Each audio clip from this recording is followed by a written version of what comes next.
Recap. Today we're looking towards Risen Unstoppable, and the stream started off with a bang. Quicksand asleep. It's the first game of Unstoppable Risen Premade.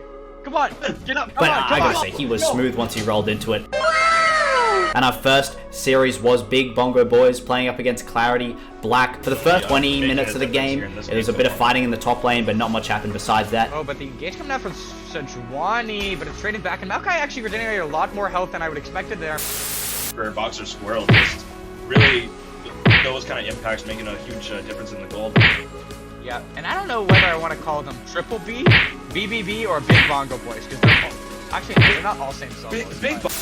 Then there was a mega turnaround fight for the Big Bongo Boys after they made a big dragon attempt, but then they got challenged again for the dragon attempt, which Big Bongo Boys won the fight towards. On this side, and there's a 350 on the other side, but I can't punch to it, and I can't cut to it. But Boxer Squirrel in the midst of it all, unable to get too much out, but finds the Q before he's last, dies, and Chicken Fried Rice 200 teeth with good depth does not unfortunately have the W enough up to heal him. And the call comes back in the circuit, but finds one. Can she find two? No, she gets shut down, and the exchange of lives is so insane. Can Maokai find the damage to Treble back? And he does, but unfortunately, it is the ace on the side of CLB that allows them to get this dragon. Much later in the game, Big Bongo Boys chased Akali down in the bot lane, meaning that Clarity Black had so much freedom to take that first Baron, and from that Baron, they spiraled away from a teamfight and took the victory.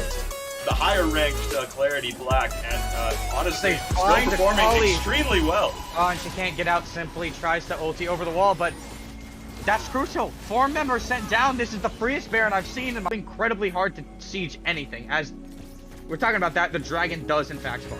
This will be a very important fight. Dragon Soul on the line. Let's see. This is so easy, and the onslaught of shadows into all of the members. We talk about Wombo on one side, we talk about Wombo on the other side, but the whole time is not correctly pinned on enough members to make it worth it and to make it so they can make this comeback. And unfortunately, at the end, CLB take the game, and they look to take the game. And then as we rolled into game 2, Maokai was picked again. Welcome to the League of Legends Champion Spotlight, featuring Maokai, the Twisted Treant. Maokai is a support tank. Ladies and gentlemen, welcome. We're back. It's another glorious Saturday. It's going to be Lamb, and of course, I'm going to be joined by Crims. Crims, we got some playoffs going on today. We excited for this one? Hell yeah, Risen playoffs going to be good. We're in the first round. And that means there's going to be a lot of exciting games. Can't stream all of them, Lamb. We only get one. But we got to savor what we get. Absolutely. And what a game, actually, what a matchup we have for everybody today. It's going to be Group B's second seed. Going up against its Glacial Phantom as I just tabbed out of what I was actually looking at there. Yeah, Group C's third seed. So it's going to be second seed in Group B against C, third seed. It's going to be Witch Doctor against Glacial Phantom in this one. And honestly, these teams are extremely close in their own standings, the way that they finished the season here, Crims. Do we see an obvious favorite going into this one? You know, it's really hard to discern the strengths of each group here. But if we're just going by wins and by the strength of play, Witch Doctors have the more experienced side as well as the better record. So I would give them a favorite, but when it comes to these teams in this format here, any team could take it, especially if they have a good read on the strategy or their playstyles just happen to match up correctly. And I think Witch Doctor probably has that advantage. Well, I think the benefit for us in this one, both of these teams, they really like to skirmish. They like to fight. They definitely like to take the game to the opposing team as well, and they've really followed that style throughout the season. So you have to put respect on both of these guys, and they might try and feel each other out as the game begins. And I mean, it is a best of 3, so potentially you can throw away that one game just to get a little bit of information going. But ultimately, looking at the champion pools through here, we have quite a few meta abusers that are seaming through the ranks. I mean, look, you got to get your wins somehow. So abusing the meta is probably the best way to do it. Good strat. And I have no problems with that. Like, I'm a meta abuser myself. I don't one trick. I think that's lame. So, I mean, you know, there's stuff like Poppy's a really good comp champion here. So we might be seeing that Draven's interesting. See if they're willing to pull it off, as that is going to be a very strong pick as well. And then for the other side, for Glacial, they have a lot of enchanter supports on the field, which is very strong if you can win the lane. So interesting to see what's going to be pulled out here. But meta abuse away, my friends. Meta abuse away.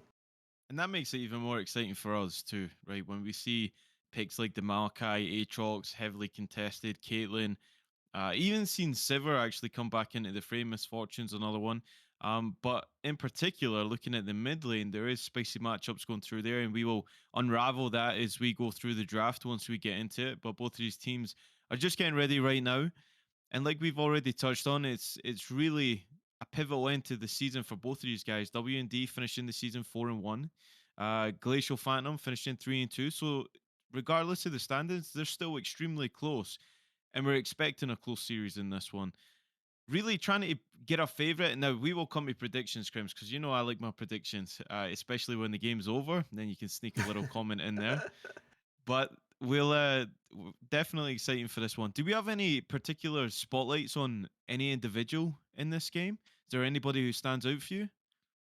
That is a good question. I think Kite King here is going to be pretty pivotal for the side of Witch Doctors. Look, every AD carry is super important to win team fights, and this is a heavy team fighting league. It's really hard to blow people out of the water, and then you got to play it out correctly from that point on. So I'm thinking here, AD carry matchup going to be very important. Well, AD carry matchup is what you're going to get. These guys are so keen to get started. We're in the draft. It's going to be Misfortune Aphelios against, I say against each other, and it's going to be paired with a Rakan and a Morgana. Supposing that Morgana actually goes to the support role, also can flex to the jungle, to the mid tier. But what do we make of the Aphelios? Aphelios is something that we've not really seen all too often, and when it is picked, it looks pretty good. Yeah, Aphelios is starting to get some recognition lately. People kind of moving around the AD carry champ pool because of the new changes. And certainly is a very strong laner as well as that mid spike champion. So should theoretically be one of the better AD carries into Misfortune. That being said, Misfortune super strong in the lane phase right now. And there's no real way except for Aphelios' potential Gale Force, which I'm assuming is going to be built to get out of that Misfortune ult. So this might be a bit of a dangerous pick even with the Morgana. I don't think that's going to be enough defense for the Aphelios. Already mentioned and going to be locked in for the third pick is that Maokai. And it's really a champion that came back in the meta with a bang. It's just absolutely crazy how much pressure this champion really puts on the map and makes you think twice about those big engages, right? If you try and get those picks, you have to know where the Maokai is because it's kind of like a Zac now. With that nature's grass coming through from pretty much in the fog of war, you have to be on your toes for that one and try and play around division wars again. Yeah, it's like Zac and what is the hostile takeover champion? Renata mixed together kind of is one of like those champions. So with Rakan Maokai, that's a strong front engage comp so far. Rakan can jump off the Maokai to get a very deep dive if necessary. Morgana going to negate a little bit of that. That combo is going to be mitigated. So Aphelios can be safe in these team fights here. Shouldn't be much of a worry. Unless there's like a J4 pick in the future, but I don't think I'm predicting that, especially in a Poppy here. So Poppy, that strong comp pick, as I was talking about, gonna be here. Probably want to aim to boot out that Maokai, or potentially a still sitting ulting Misfortune to prevent the damage to go through. So this Poppy pick gonna be huge, and we're gonna have a battle of the tanks here, Lamb. Who's gonna be tankier, Poppy or Maokai? It's gonna be interesting. Now, don't be dissuaded. When we say battle of the tanks, that doesn't mean there's not going to be any solo kills in that top lane, right? It's one of those things that they just like to slug it out. They get to a point where they're all in or nothing, and we love that. We like to see those titanic matchups in that top side, and it is going to be Poppy against Maokai potentially. They're still flexing that jungle for that Maokai, so we'll wait and see where that champion's going to go. But the Lissandra, so they have a lot of lockdown potential, and that's a little bit scary because you get access to that backline, and that's going to be huge pressure on the Misfortune as soon as she gets her ultimate off. Yeah, so it's going to put pressure on Misfortune. It's going to put a lot of pressure on Rakan. Going to have to play the spacing game very well here because, Lamb, if you get hit by that Ring of Frost into their ultimate, you are one dead pretty boy. So Rakan gonna have to make sure to play safe here. And with Morgana on top of that, gonna be very sketchy scenarios. And if that's a Belveth lock-in, that's gonna be pretty gutsy. Oh. Evelyn as well. Okay. Evelyn making their way on the Rift here. Does have a dash, so Poppy can definitely snare up Evelyn. Evelyn has to be safe. I'm not sure if I like it because Morgana, Poppy, Lissandra, that's so much lockdown potential for this Evelyn. I mean, you can try to assassinate on the backline, but if you get found out, alarm bells are raised. I think you're just dead. You also have that stun coming out from Aphelios too that can root you. So if you come into contact and he's got the right guns ready and waiting, then it might be a problem. But Aatrox's going to be locked in as well. So that confirms the lineup. That's going to be Poppy jungle. Morgana will go to the support role right there. They're going to finish with Lissandra, Aphelios, of course, in the respected roles. But on the side of WD here, I mean, I like the Galio. I think the Galio is a pretty nice pick here. If that MF is to be collapsed on, you can certainly give a little bit of help with that. And having that global to try and, I guess, necessarily affect these little 1v1s where the junglers will find each other definitely might make a difference. And with Galio as well, that's a ton of damage coming out from this champion, right? He isn't just necessarily a tank to soak up the damage. He's looking to get those solo kills in that mid lane as well. Well, Galio, if you go the Night Harvester build, of course you're going to deal more damage. The thing is, the damage doesn't really stick with Galio. You're going to be able to do some damage, but someone else needs to finish them off. And that's where we see the misfortune here. If we look at the comp from the side of Witch Doctors, it's the full Wombo engage comp. You got Misfortune for the damage. Rakan, Maokai, Galio in the mid game are going to have plenty enough damage to finish off members here and then hit them with the Wombo. I can imagine Maokai, Galio Wombo, Maokai, Rakan Wombo, or, Rakan, Galio Wombo. So there's a lot of ways there's a lot of permutations here, Lamb, on how they can finish off the kills. Evelyn probably just going to try to assassinate on the backside during that. So it's easy to see how they're going to play this out. On the flip side, for Glacial Phantoms here, they do have a lot of lockdown and protection. Very low on the magic damage here, so they're going to have heavy incentivization on the side of Witch Doctors to build that armor. But otherwise, their comps mostly protecting Aphelios and then going for lockdown on overextended members. Maybe Lissandra can get a good engage with Aatrox on the flank. So, Lamb, that is our two comps here, and that's how they're going to operate, I'm assuming. And it's looking pretty straightforward how these teams are going to clash here. So I guess just to kind of round off your point, win conditions for both of these teams. WD looking for that big wombo combo to get as much damage as they can, as much pressure on that fight that they potentially can. And Glacial Phantom, they have that pick potential, right? They got the Morgana, can definitely go into Fog of War, get a binding off, and if it's got the right follow-up, then you can certainly reap the rewards of that.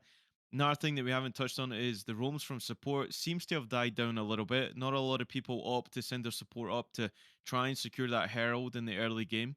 But we'll keep our eyes on that because both of these supports coming through definitely have that ability, the Rakan, the Morgana, to go and affect other lanes. So again, win conditions for both of these teams.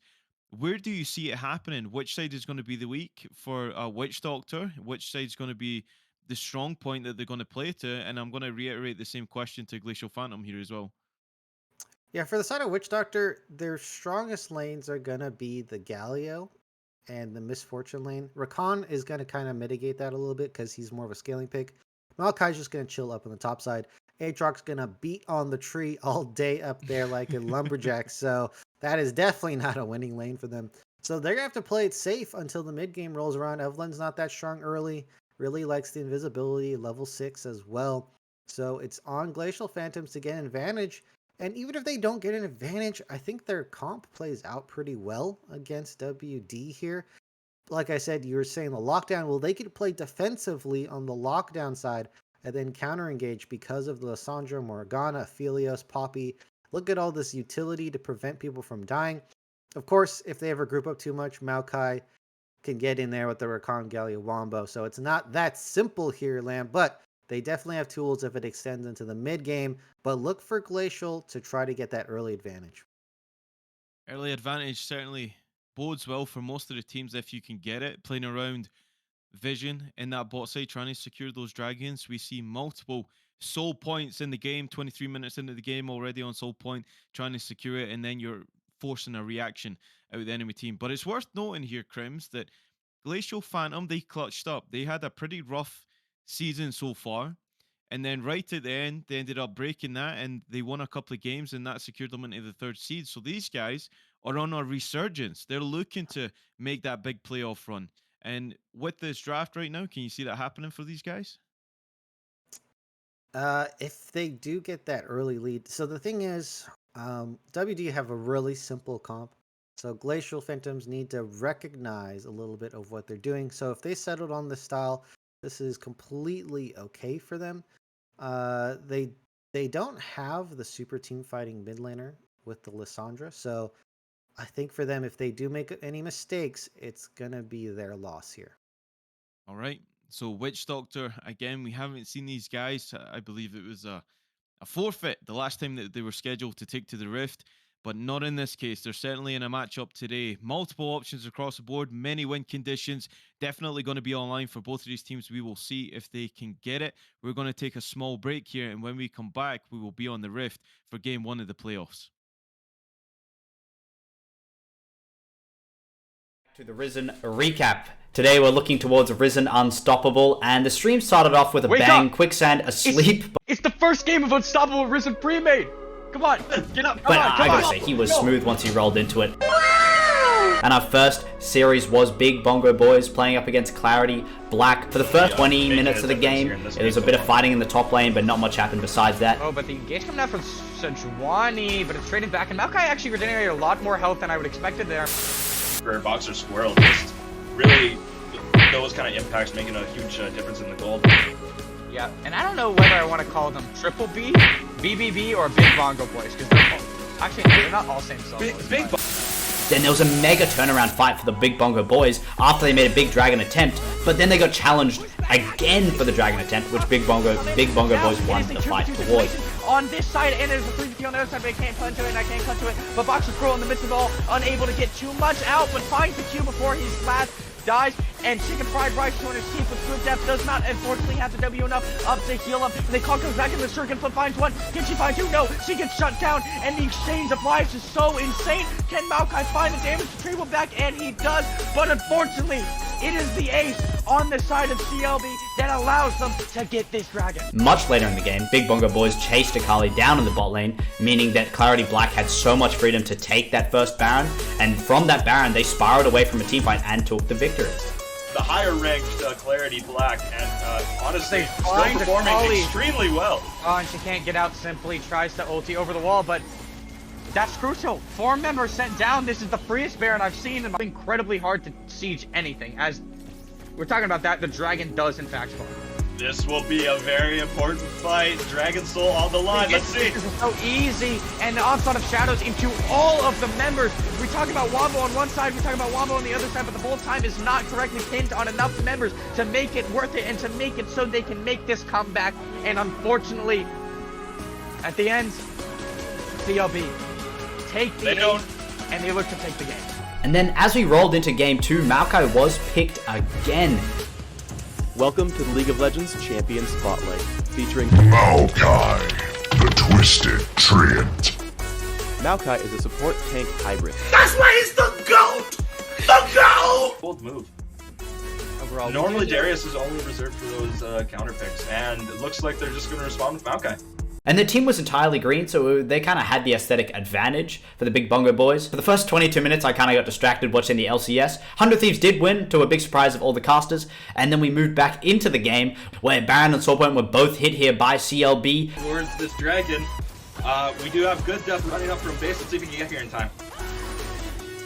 And this dragon is down to 9k HP. They opt to pull it out, so the potential steal is has a lot less potential to happen. The Maokai ulti for the engage. They want to make this happen. The Wombo combo, but the bullet time is just barely out of range, but it's not going to matter in the end. The Deathball comes too strong, but this Twitch is free firing in the backline. Good Death trying to stall time for his AD carry, but in a 1v4, when you're already routed and they're already on top of you, they make it look easy. With CLB taking a massive victory in the second game and this series, it seemed like the casters had gone to Hogwarts, because every single time they were casting and made predictions, they just put a caster curse down on poor Big Bongo Boys. The series is taken by Clarity Black. And that was Risen Unstoppable for the night. Hey everybody, and welcome back to the Risen recap. Today we're looking towards Risen Unstoppable, and the stream started off with a Wake bang. up! Quicksand asleep. It's the first game of Unstoppable Risen Premade. Come on, get up. But I gotta say, he was smooth once he rolled into it. And our first series was Big Bongo Boys playing up against Clarity Black. For the first 20 minutes of the game, it was a bit of fighting in the top lane, but not much happened besides that. Oh, but the engage coming out from Sejuani, but it's trading back, and Maokai actually regenerated a lot more health than I would expected there. For Boxer Squirrel, just really those kind of impacts making a huge difference in the gold. Yeah, and I don't know whether I want to call them Triple B, BBB, or Big Bongo Boys, because they're not all same solos. Big Then there was a mega turnaround fight for the Big Bongo Boys after they made a big dragon attempt. On the Rift for game 1 of this best of 3 Mic off, Witch mic Doctors feedback off, against Glacial mic on, Phantom. mic feedback Of course, WD are going to be on the blue mic side here, feedback as you off, can tell by mic their off. name. I mean, that is super helpful for us casters, Crims. I don't know about you. I like it when it's simple and the teams look out for us here. Well, I mean, for me and you, I'm sure you just kind of get used to memorizing team names on what side. But yeah, having your name coordinated like that is extremely helpful, especially in the post game or pre-game lobby. That is super helpful. So I did that for my team. So good to get recognition when you're from a casting desk. I know they will certainly appreciate us being appreciative, kind of thing. You have to not be. Now we have a little bit of a on the name desk. battle here, Lamb, because we have the Kiting Menace versus the Kite King. And there's certainly going to be some kiting interactions happening here, Lamb. Who do you think is going to take it? Oh, well, I mean, for Aatrox, definitely is more of skill orientated, right? Because those Darkened Blades, try and get that with your dash as well to keep those stacks going and stay in range. So you can definitely do a little bit of kiting from the Aatrox, but certainly Kite King will have a little bit more of an advantage with that, right? Make It Rain is a good tool to use to slow down the team fight, try and get a little bit of separation going on. But I want to bring us back. We already discussed what potentially could be the win conditions for both of these teams. That Maokai, the Aatrox, we've seen this matchup several times, even in Worlds. A lot of teams like to run this. The Aatrox actually an answer to the Maokai, and really it's who can heal the most. So we can see that what way the junglers are pathing now, Crims, and the Poppy is probably going to be up to the top first. Evelyn usually waits until she's 6 before she does something. But will we see that 1v1 in the jungle? Will they try and find each other? Well, I'm sure that Arcase will be fine finding Emma in the jungle. Not so sure the other way around. Definitely, everyone wants to dodge as much as she can until level 6. And even then, sometimes it's beneficial not to fight. Now, they're pathing up to the same lane, and that's definitely going to be helping out. That is definitely going to be helping out. Glacial Phantoms here. Witch Doctors definitely cannot win that 2v2 up there. Oh, here we go. That's a nice root being landed. Gets it binding off onto Truth Hurts, and that's going to hurt a little bit, but the Morgana on point with the binding. 25% mana though, so really spamming out those pulls, trying to get as much as you can to try and get that Spell Thieves going. Those wards are going to be also important on that bot side, and rightly so. We will see what team actually wants to play around that, because this bot lane, it looks like they're pretty evenly matched, so there's not really an obvious winner here in terms of who's going to get the priority. Yeah, the bot lane's going to be a bit of a skirmish. Both laners have an answer for the other one, and Rakan can definitely get some poke in against the Morgana. Has to avoid those bindings though, so like that, if that keeps happening, WD, you're going to lose that bot side. Importantly though, top side here, there is someone in the lane already. Leeching XP! Yeah! I actually, that's a good point. That is a pet peeve of mine. Do not leech EXP from your top laner. That is a bad idea. As so far, nothing's happening in either lane, and that's going to be playing to Witch Doctor's advantage. They want to chill until the mid game here.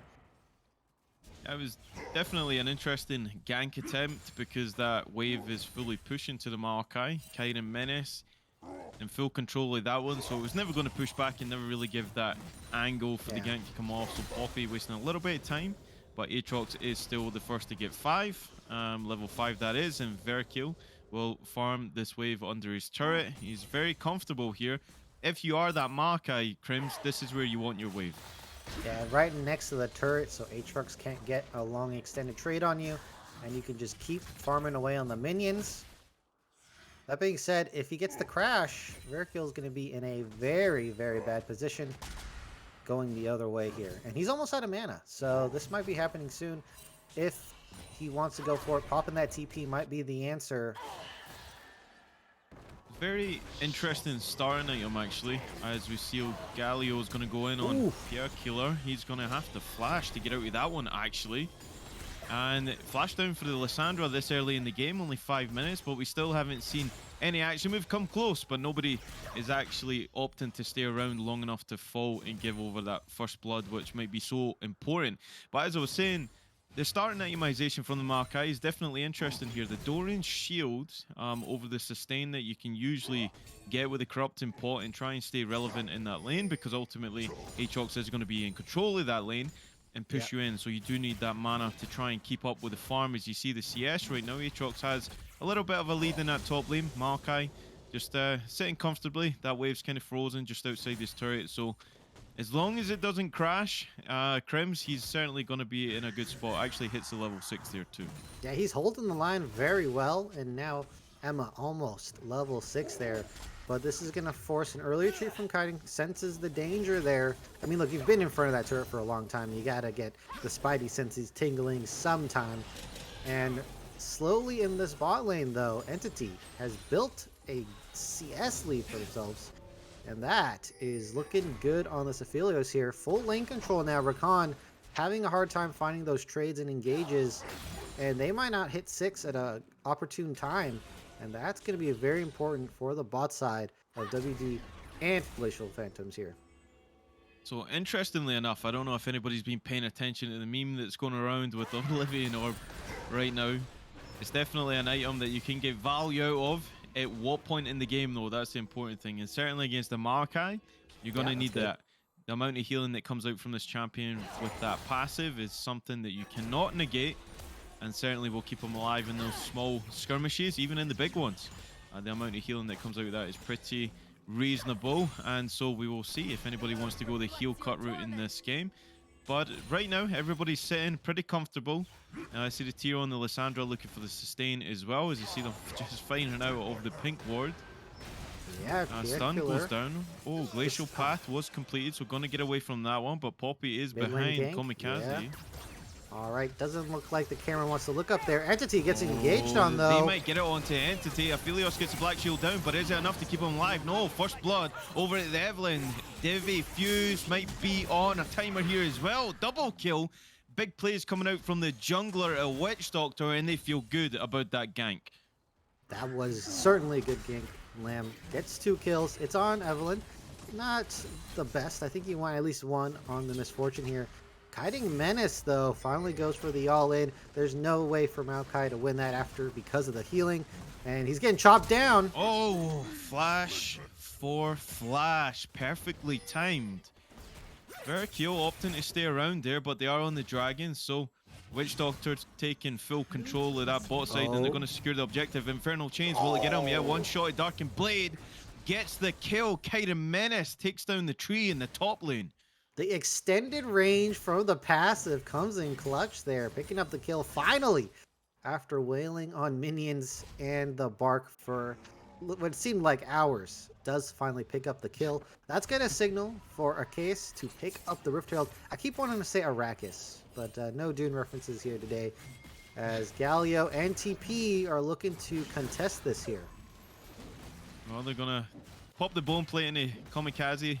Fully aware that this is going down here. You see the Poppy and Aatrox going to be on it, but going to get stunned up by Kamikaze. Going to go in, Glacial Path going to go through as well. Darkhaeus is the first to fall here. Kamikaze goes to 25%, gets Ignite, dropped on him. Killer is going to be charmed up by the Evelyn, gets Bramble smashed into the wall, but the blue team, which is Witch Doctor, going to secure the kill of that Herald, and Kiting Menace has to get out of there, and they get 2 kills and the objective. Now you do have to ask yourself, why did they lose that Rift Herald fight? And it's pretty simple. They didn't go for the reset lamp. You want to go for that reset and then get the pressure again. You need to buy items from getting that kill, reset the wave to get in a good spot, and then you can go for that free Rift Herald. They kind of bumbled it a little bit, fumbled when they got a free win on the map, and now it's looking really good for the top side of WD. And while that was going on, the side of Glacial Phantom, the bot side gets free turrets on that bot lane right there. They're not going to get that third consecutive one. I feel like they'll clear out those minions before that'll happen. And Rakan's not going to check the brush here. And that's going to be the Morgana going back there free of charge. But they do try and force that, and they don't get anything. So we are 10 minutes into the game. Nice milestone. Only looking at about 1,000 gold lead here for Witch Doctor. And most definitely, these teams are pretty close, even though there's been 5 deaths, and 4 of them are sitting on the champions, the Witch Doctor here. 3 of them on the Evelyn.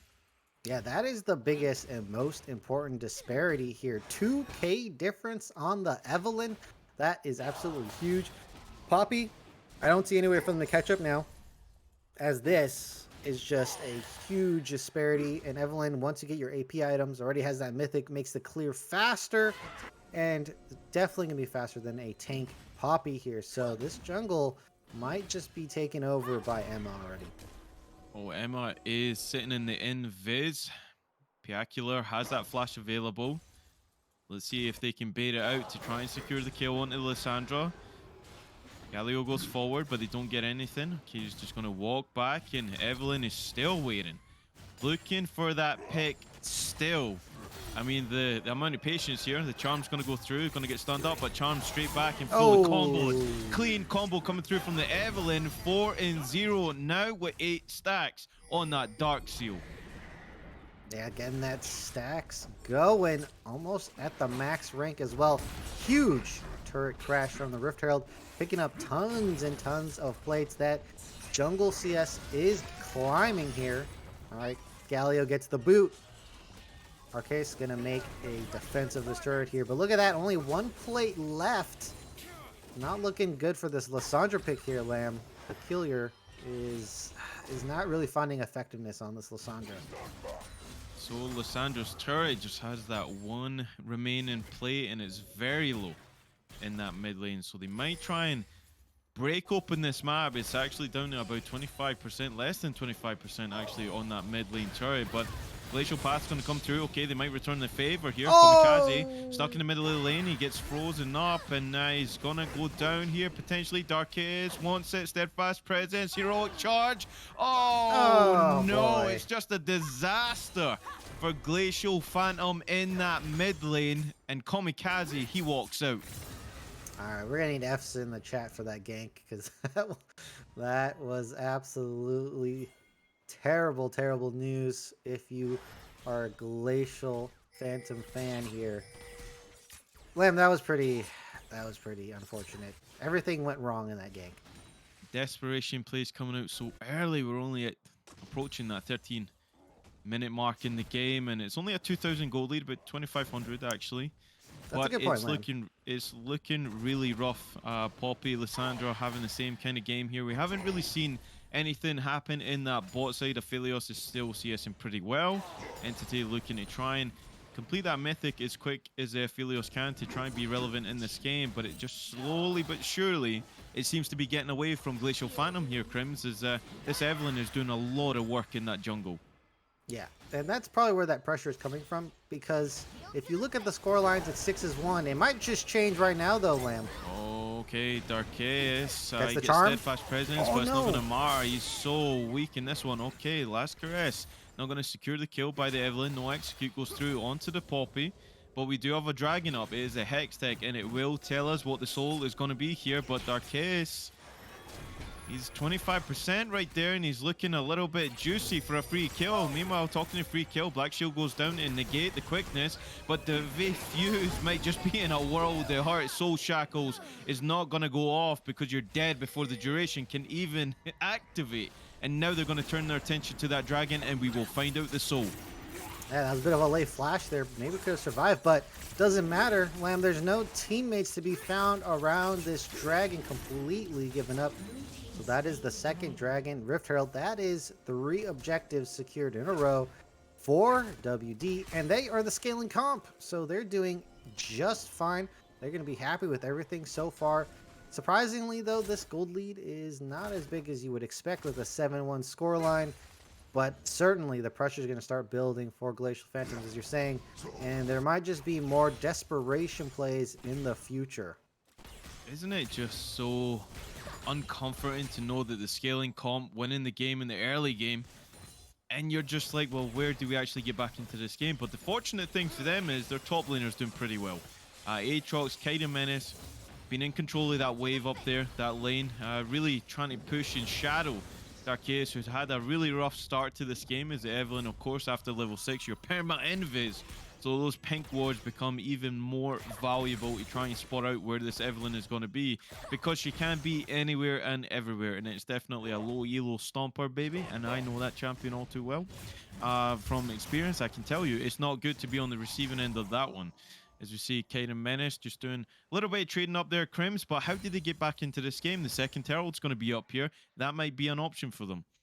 Yeah, there is no healing cut, but they're super late to the party.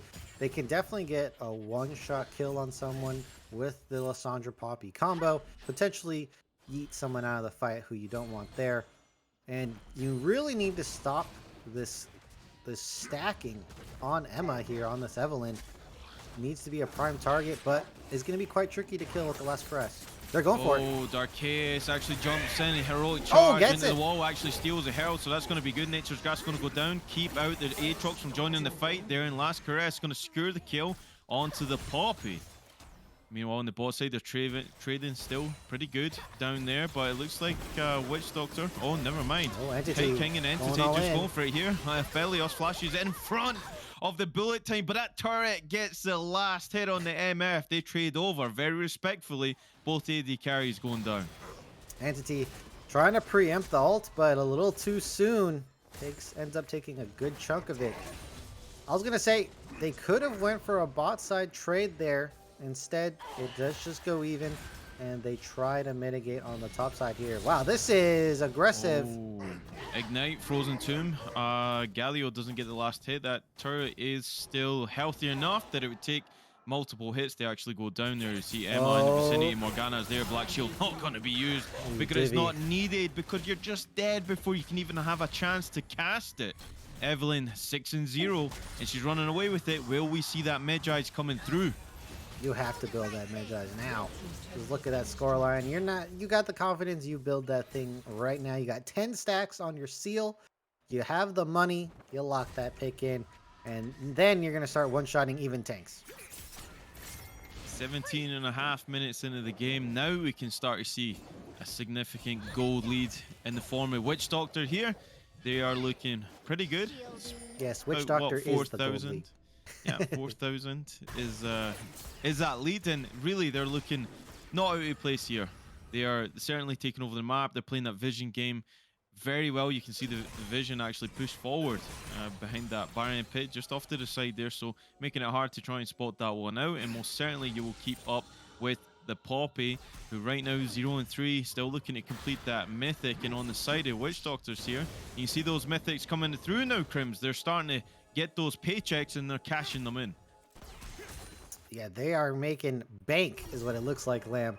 A lot of money going down here. Flash and item burn. Okay, they're going to go for it anyway. Is this how strong the Evelynn is? Heroic charge into the turret. Will Evelynn fall? Gets the last caress out, but Darkhaeus might be able to secure that. Gets the shutdown onto the Poppy, but Bullet Time's going to rip through the Lissandra. She's one hit, going to be secured by the Rakan on the backside of that fight. And they may not be done here. Darkhaeus sitting under that turret looking really fragile, but it's going to walk into the jungle. And on the side of Glacial Phantom, they actually made that call. They're going to go to that mid lane. They're going to try and get down that turret, but the MF's making the rotation along with Truth Hurts here. Quickness is available, but Ops do not choose to use it, and so no engage going to come with that. They make a good macro play, and they pick up some free gold in that mid lane. You know, I was about to say, Lamb, maybe Emma's name should be Kamikaze, because that play was suicide.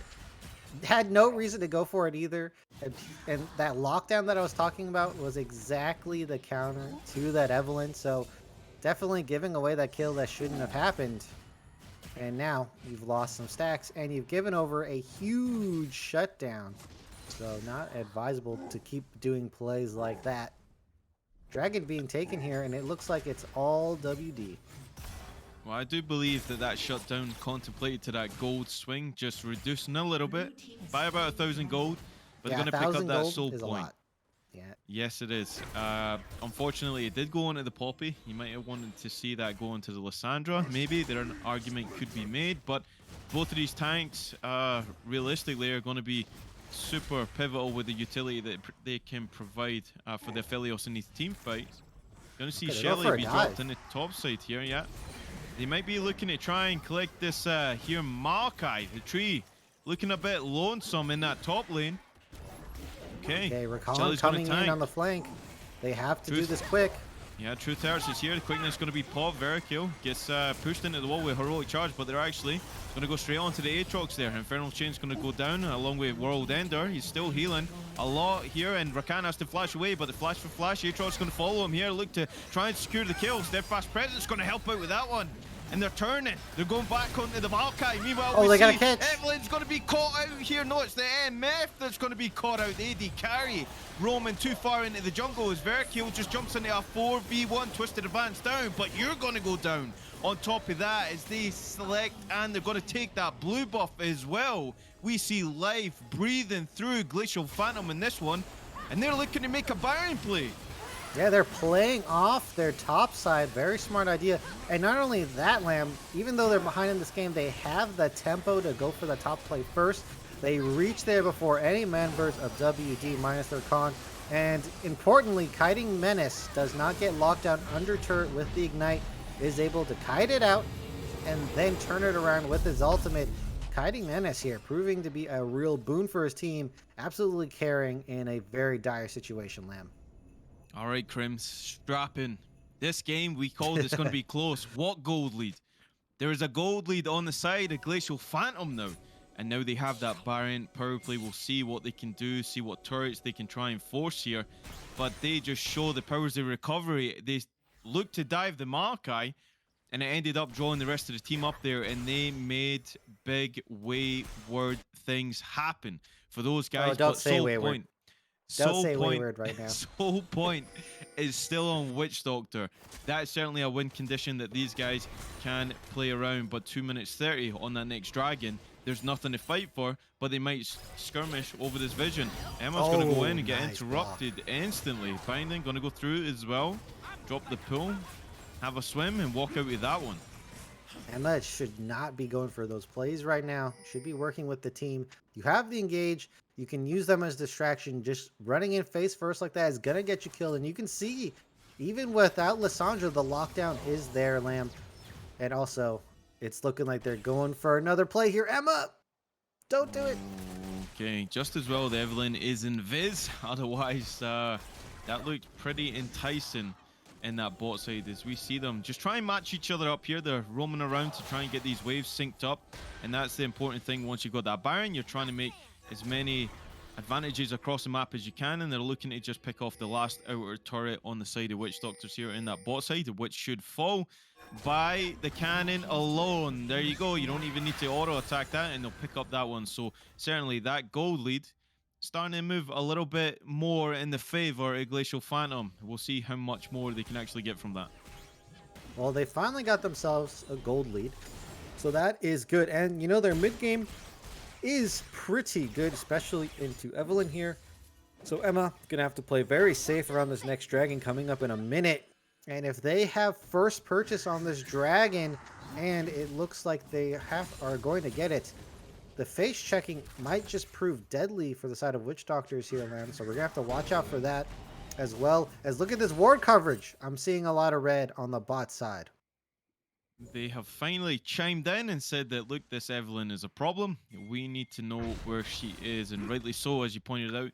Those control wards are now across the map. They just have to kind of win that war of nutrition with that vision and push it ahead into the opposing jungle. But 24 minutes into the game, we see an 800 goal lead. I can hear the cheers for Glacial Phantom fans everywhere as they look to collapse onto this dragon, which is 25 seconds away. They're the first in the river here. Crimson are looking to push that vision and keep it from going over to the soul. Yeah, it looks like Vrekiel is trying to make a TP play, but there's no good ward setups. Rakan on Truth Hurts is way far up. They've totally given up mid wave though, so that's going to be pretty hard for them. They can go for the trade on the side of WD, and they really should, because they should not face check this. And now it's going to be in trade instead of a free dragon pickup from the side of Glacial Phantoms. And they might be giving up more than they expected on the side of GEP. Emma might be looking for a steal here. Flash is available onto the Evelyn. They're not going to get it. They're going to get the Frozen Tomb onto Lissandra, keep her healthy. And that siege will stop almost instantly. They deny the soul, they deny any more push in the mid lane, and Witch Doctor have to think twice about it.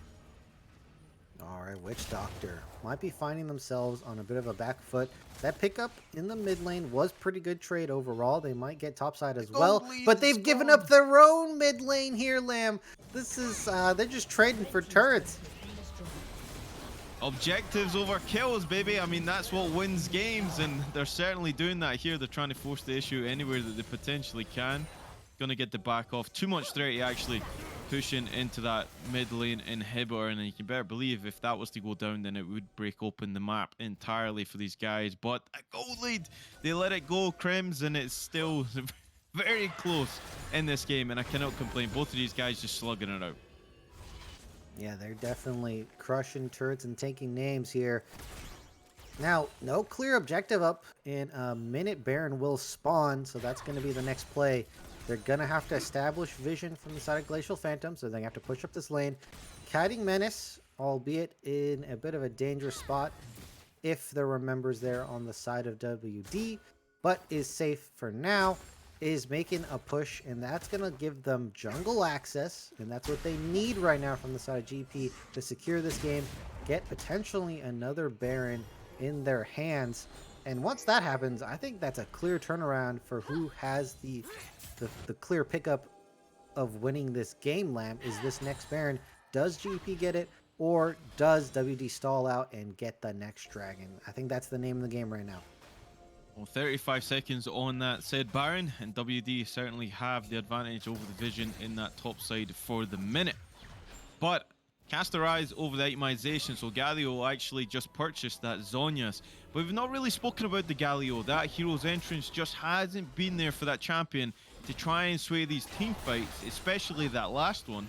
So we need to keep our eyes onto that one, because the Zhonya's coming through is a very important item. Having that stasis means that you can go in, make those plays, and go invulnerable and let the rest of your team do the thing. But Lissandra also has that built in her ultimate. So if that comes through for her, which might be potentially what she'll go for next, we will definitely keep our eyes on that one. But certainly most players in the game right now, they're sitting on 2 items, so these team fights, they're going to be even closer than before here, Crims. Well, if they do get that full-on 5v5, we're going to see that Galio activation. We're going to see this frontline engage that I was talking about finally hit their usefulness and their peak in this game.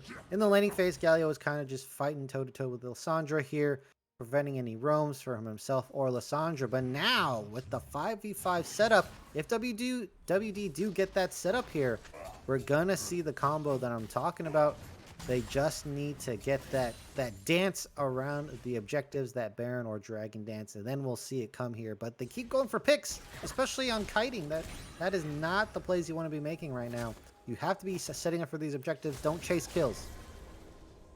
Well, it definitely suits both of these teams' play styles here, the way that this game is going on. But most certainly we're not seeing a respective mirror to how the regular season actually went. Both of these guys, they really like to slug it out, take any team fight that they potentially can, and you feel like they kind of got stat checked in that early game, especially on the side of Glacial Phantom. They realized they were losing those fights pretty heavily. They needed to get organized. They hit that reset button on the mental, and ultimately they look pretty good now. They've kept the game relatively close. They are neck and neck right now, and they did secure that first Baron of the game, which has spawned. So will we see a play going up towards the Baron as they do secure vision up there? Look at the pinks, and they have to put respect onto that Evelyn's name, and we haven't seen her really implement this map any more than that early game right now, Crims. Is she looking to finish that Rabadon? It's only 6 stacks on that Dark Seal now. Yeah, because of that death really hurting that Medjai's build. Opts for the decap for the improved damage. And I think this is a bit of a missed opportunity for Phantoms here. They could have went for a Baron play, but now they're going to be forced into fighting around this dragon. And if Emma just even gets a smite steal, it's gonna be the end for Glacial Phantoms in the long run here. So this is gonna be a very intense 15 seconds incoming, Lamb. Oh, Truth Hurts! Oh, Truth Hurts actually gets caught out. Heroic charge straight into the wall. He's going to be the first to fall. And already they have a champion advantage going into this dragon.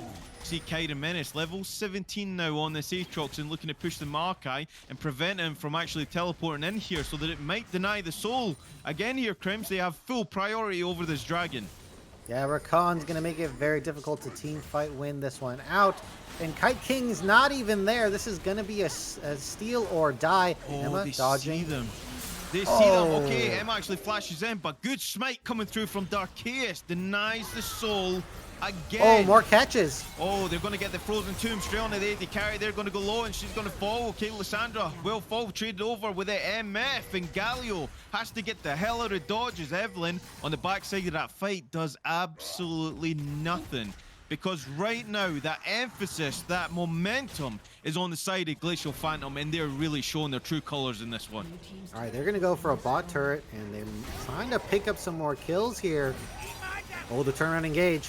Oh, quickness goes down. Entity. Morgana down at 25% health. Entity going to go low here as well. Stasis going to save the life of the Morgana. Truth Hurts burning, but going to walk away, and they're still sieging on that bot side. No, they're going to opt to disengage from that skirmish. Very, very close fight, but nobody falls. Lamb, Emma did not have Last Caress to kill off Entity. Would have had to execute, but unfortunately that Dragon play route takes away that option in the play.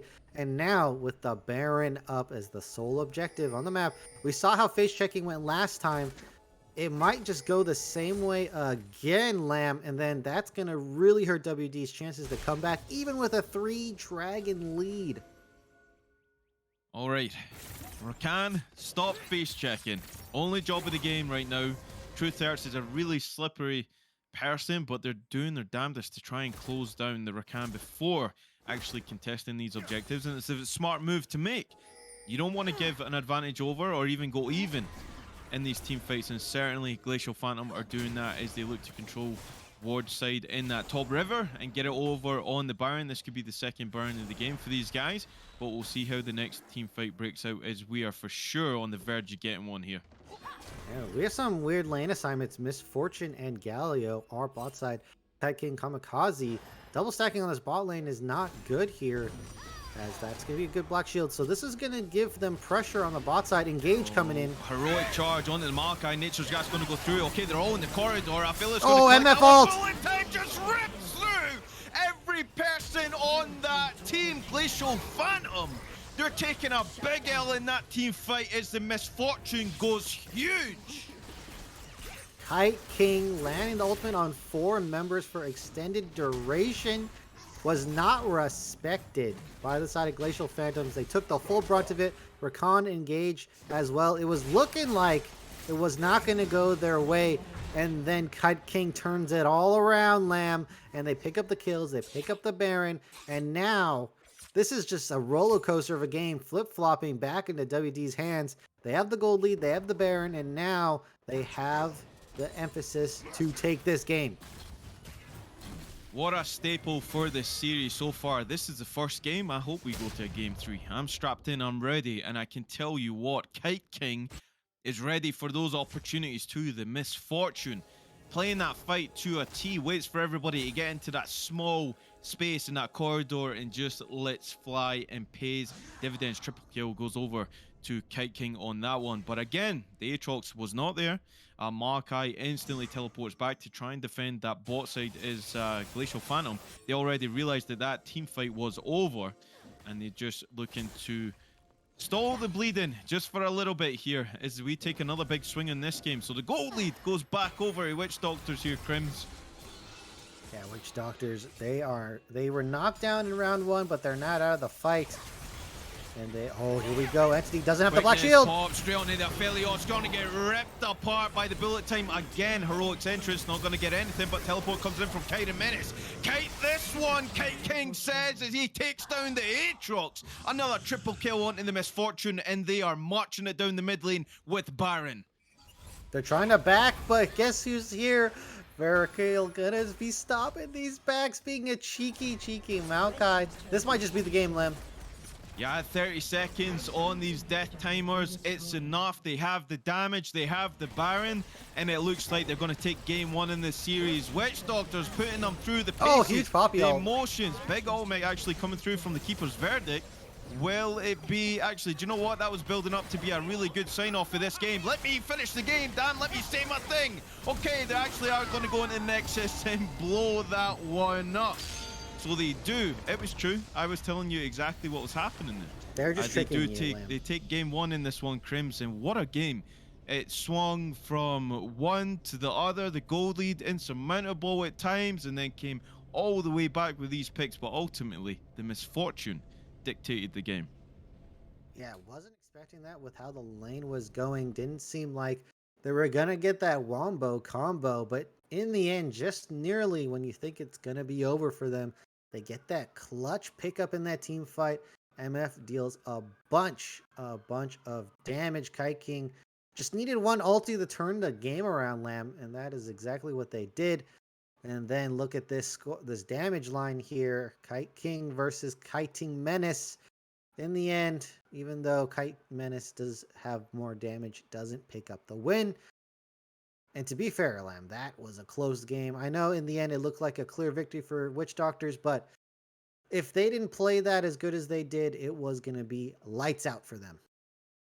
Certainly was really close. I mean, the Glacial, actually, Kamikaze, for the name that's implied, certainly didn't act like that. 0 deaths, unkillable the whole game. The Glacial just kind of breathed his way through that game with no stress, really made a big plays actually in the mid lane too. And Emma getting rewarded in the end for that early game Evelyn, which was nice to see, but they're definitely going to take it into account when we roll round to game 2 here. But you know what? I never even asked you your prediction, Scrim, so I guess that you guessed the same as me, and you said that Witch Doctors would have won that first game. Yeah, Witch Doctors was definitely my pick anyway. So I know I didn't get to predict it before the game, but usually, you know my style, Lamb. Whoever has the easy, simple team fight comp, I'm going to pick most of the time. So Witch Doctors picked that up there. And, I mean, with a comp like that, if they just fix their mid-game, I think it's going to be a clear game number 2 if they get a similar comp again. Absolutely. So we will cut to a small break here, but when we come back, we'll come back for game 2, where we will see who has the best Benjamin Franklin impressions with these kiting names. I know my American friends know who I'm talking about. I don't. I just know that he flew a kite, and that's about it. But we will see you very shortly on the backside of this break here for game 2 of the playoffs between Witch Doctors and Glacial Phantom. Back to the Risen recap. Today we're looking towards Risen Unstoppable, and the stream started off with a bang. Quicksand asleep. It's the first game of Unstoppable Risen Premade. Come on, get up. But I gotta say, he was smooth once he rolled into it. And our first series was Big Bongo Boys playing up against Clarity Black. For the first 20 minutes of the game, it was a bit of fighting in the top lane, but not much happened besides that. Oh, but the engage coming out from Sejuani, but it's traded back, and Maokai actually regenerated a lot more health than I would expected there. For Boxer Squirrel, just really those kind of impacts making a huge difference in the gold. Yeah, and I don't know whether I want to call them Triple B, BBB, or Big Bongo Boys, because they're not all same solo. Then there was a mega turnaround fight for the Big Bongo Boys after they made a big dragon attempt, but then they got challenged again for the dragon attempt, which Big Bongo Boys won the fight towards. On this side, and there's a 3v3 on the other side, but I can't punch to it, and I can't cut to it. But Boxer Squirrel in the midst of it all, unable to get too much out, but finds the Q before he's last. Dies, and Chicken Fried Rice to escape with good depth, does not unfortunately have the W enough up to heal him, and the call comes back in the circuit, flip finds one, can she find 2? No, she gets shut down, and the exchange of lives is so insane. Can Maokai find the damage to Treble back? And he does, but unfortunately, it is the ace on the side of CLB that allows them to get this dragon. Much later in the game, Big Bongo Boys chased Akali down in the bot lane, meaning that Clarity Black had so much freedom to take that first Baron, and from that Baron, they spiraled away from a teamfight and took the victory. The higher ranked Clarity Black, and honestly, still performing extremely well. Oh, and she can't get out simply, tries to ulti over the wall, but that's crucial. 4 members sent down. This is the freest Baron I've seen, and it's incredibly hard to siege anything. As we're talking about that, the dragon does in fact spawn. This will be a very important fight. Dragon Soul on the line. Let's see. This is so easy, and the onslaught of shadows into all of the members. We talk about Wombo on one side, we talk about Wombo on the other side, but the whole time is not correctly pinned on enough members to make it worth it and to make it so they can make this comeback.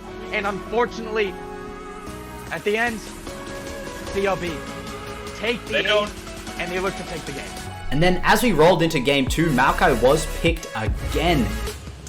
Welcome to the League of Legends Champion Spotlight, featuring Maokai, the Twisted Treant. Maokai is a support tank hybrid. That's why he's the GOAT! The GOAT! Bold move. Overall, Normally Darius is only reserved for those counter picks, and it looks like they're just going to respond with Maokai. And the team was entirely green, so they kind of had the aesthetic advantage for the Big Bongo Boys. For the first 22 minutes, I kind of got distracted watching the LCS. 100 Thieves did win, to a big surprise of all the casters, and then we moved back into the game, where Baron and Soulpoint were both hit here by CLB. Towards this dragon, we do have good depth running up from base. Let's see if we can get here in time.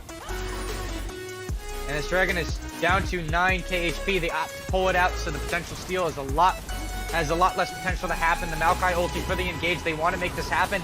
The Wombo combo, but the bullet time is just barely out of range, but it's not going to matter in the end. The Deathball comes too strong, but this Twitch is free firing in the backline. Good Death trying to stall time for his AD carry, but in a 1v4, when you're already routed and they're already on top of you, they make it look easy. With CLB taking a massive victory in the second game and this series. It seemed like the casters had gone to Hogwarts, because every single time they were casting and made predictions, they just put a caster curse down on poor Big Bongo Boys. The series is taken by Clarity Black. And that was Risen Unstoppable for the night. Hey everybody, and welcome back to the Risen Recap. Today we're looking towards Risen Unstoppable, and the stream started off with a Wake bang, up. Quicksand asleep. It's the first game of Unstoppable Risen Premade. Come on, get up. But Come on, I come gotta on. say, he was Go. smooth once he rolled into it. And our first series was Big Bongo Boys playing up against Clarity Black. For the first 20 minutes of the game, it was a bit of fighting in the top lane, but not much happened besides that. Oh, but the engage coming out from Sejuani, but it's traded back, and Maokai actually regenerated a lot more health than I would expected there. Welcome back, everyone. Hope we are all ready for the continuation of this one. I Mic certainly am. feedback Crims. off, We're going to see mic how off. these guys are going to draft. It's something they need to take into account. Do you give over this Evelyn again? Because ultimately, do you know what? The Evelyn, for me, it was a problem. I'll be honest. Evelyn didn't really change much for the game. I don't think anything different happens if you pick some other jungler. I know Evelyn got a bunch of kills and stuff, but I mean, if you think about the game fights that really changed the game around, it wasn't really the Evelyn that did anything. It was the rest of the members of the team. So, I mean, any early strong jungler for the side of WD will work out. They just happen to outplay their opponents in the early phase of the game. Yeah, having big control early with junglers is something that's a consistent trend as well, because I feel like anything else that you try and go these scaling junglers, actually even picking the Evelyn, because Evelyn usually waits until she's 6, because then you get the permanent invis and you can go wherever you want, and really early on in the game there's only going to be so many pink wards that will actually spot you out. But the fact that she got through that early game without getting punished, without having the laners behind in a scaling composition, was a little bit surprising to me. I would say it's the opposite, Lamb. Emma was the one punishing on the the other way around. Yeah, it was. Huge, Yeah, huge exactly. gold lead. Yeah, and really, Emma is the one that got the bot lane ahead, made it very good for them, so that they weren't under any kind of pressure. And it has to be said as well, I mean, we didn't really touch on a lot that happened in that top side. Now, Kite and Menace actually did a pretty good job, honestly, in managing that wave, trying to stay relevant, pushing the Maokai back and trying to gain an advantage. But there was really nothing to follow that up. I feel like the Poppy just wasn't significant enough. A little bit unfortunate. Did have some really good keepers' verdicts in that game to try and push people off of objectives. Right at the end there, we thought the Nexus was about to be exploded. So my my nice speech to close out the game got interrupted, but that's completely fine. Yeah. And really, what do you want to see here from both of these junglers? Do you want to see an assassin type on a Dark Chaos? Or do you want to see them do that salty run back? We see a lot of people go with that salty run back, because if they think it worked and it didn't do so bad, then, you know, there's a case to be made. Why not? Yeah, I think Arceus could go back to the Poppy. He did have a bit of a bad game, let's be honest, Lamb. So if you're still feeling confident on the champion, like no mental damage taken, definitely you can go for that. Other champions, go for the Maokai yourself. Very strong pick, why not? Or Sejuani. So something, because just the way the ganks weren't set up there in the early game, Lamb. They had Kiting Mimus on the top trying to set it up. Should Yep. really be able to get a free gank on that Maokai because it's just full control from the Aatrox if you do it right. And they weren't able to get that in the top side or the bot side or in the mid lane. So maybe a bit more of a scaling jungler will work better for Arceus. Maybe the Sejuani, Zac, Poppy is fine, but there's more emphasis on early ganks with the Poppy. So just seeing a pivot for more farming tank jungle. And really, ironically, Kamikaze had the holiday pants on, ready for that off season. Didn't really get involved too much on the Galio, but went deathless in the game. Just Yeah. kind of rode through that game like it was nothing. I mean, the Galio's job there is just to follow up on someone else. So, and let's be honest, when the times when Rakan got caught out, Truth Hurts there, like just died instantly. So there's no Galio to engage on anyone there. And when they did win, it was just a steamroll through the Maokai Galio engage with the Misfortune layering on top. So definitely wasn't being put in a difficult position at all and just sailed smoothly right through the whole game. Yeah. What do you say we get into draft here? I know these teams are already ready, and they are. Oh, Ooh, they agree baby. with you here, Lamb. Look at that Evelyn ban. Look, I don't think it did anything, but I'm the side of Glacial Phantoms disagree with me. It might just be the emphasis that is on buying those pinks, right? I mean, everybody thinks, you know what, I'm Oh, spending that money on a pink. God, you know what, that could be my mythic. Ironically, no, like pinks are still good to consistently buy, and both of these teams actually did it through that game, so that wasn't a problem. And Lamb. maybe you're right. Maybe that Evelyn just wasn't the initial problem for that team. But look at this: the Yeah. misfortune, Markai. It's interestingly enough, though, that the Mordekaiser is going to take full priority over that first pick for Glacial Phantom here. Lamb. What won them game number one? It was Maokai Misfortune, no doubt about it. This is also a just absolute god tier opening on red side. Maokai Misfortune first pick. Take that any day of the week. Look, they did end up losing lane a little bit, but nothing that will end the game away. So this is a very good open first round for WD. Now Mordekaiser does beat up Maokai any day of the week. And we are getting some, finally, look, we're getting some way more aggressive picks from the side of Glacial Phantoms here this time around, Lamb. I'm sure you're happy about that. I certainly am. I really like the Jin. Jin is an AD carry to me that doesn't get locked in enough. Offers you a lot. Full range with the curtain call. You have that one-shot capability mid to late game once you've got a few items, including Infinity Edge on your side. Gale Force is normally a mythic that Jin opts to go for as well, so you can get in range for that big one-shot, that third or fourth bullet. I can't remember how many It's bullets fourth. it takes. It's a fourth. Okay. Yeah, his concept is 4. There we go. So I like it. And the fact that you got the Z there as well, I think that is pretty interesting too. Now, here's a question for you. So the Maokai, who's killing this man mid to late from these three champions though?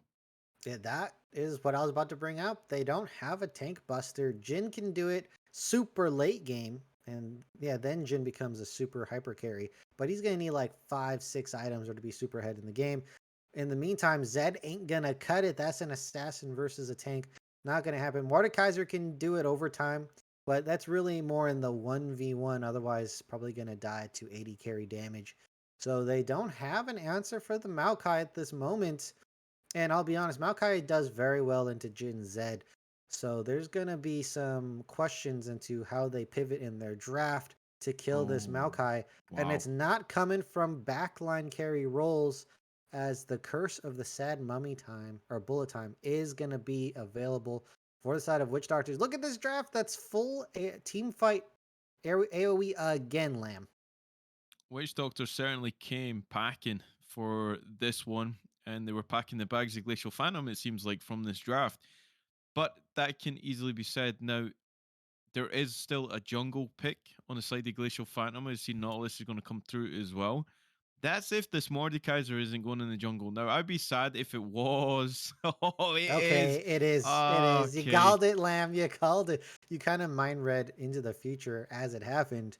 Fiora is a tank killer, but that's more in a duelist style. It's going to be really hard to team fight here from the side of Glacial Phantoms. It's looking like they're going with game number one, except this has got way heavier emphasis on winning the early game. We're going to see some crazy skirmishes. We're going to see some crazy early game lane fights as well, Lamb. You got to be excited for that. Okay. Hi, Crims. We spoke before we went live here of something in particular. Now, I'm not going to say it, but it resolved around having a victor on that team. So we might get to say our thing that we're so excited to say about, about this one. I mean, we're getting excited about that, but let's get excited about the game. So that tank killer, as you already reiterated, will fall to the Fiora. Obviously looking to split push, so that's kind of the incentive here for Glacial Phantom is you don't want to group up for those 5-on-5 team fights. Oh, The no, no, Mumu, no. Misfortune, Makai. How many AoE abilities do you have there? And that's so much kill pressure, especially in the 2v2 as well. So Jin and Nautilus, they might be able to get those picks early. And if you are going to win that lane, you have to go aggressive, right? You cannot let the MF and a Mumu dictate how the bot side of that map is going to go. Yeah, you can't let them dictate the map at all. So make sure that they can't form up on these dragon objectives. The 5v5 for you is absolutely terrible. You're going to want to make sure to get picks, as you're saying, beforehand, Lamb. I know you're obsessed with pick comps. Well, this is the pickiest pick comp we've seen so far. Jin Zed Nautilus screams a pick comp if I've ever seen one. So they're gonna need to get control of the map, and very importantly here, get that vision. And you know what? In game number one, they had pretty good vision control around objectives, Lamb. So this might not be a bad idea for them. Use that long range of the Jin and the Nautilus ultimates, and then Zed to pick up the kills once they're frozen in place. It might be a solid shot that they're looking for. They are not going to opt in to fight fire with fire. They're going to try to pick their way through this game. And I mean, if you're going to try and come back in the series, go gung ho.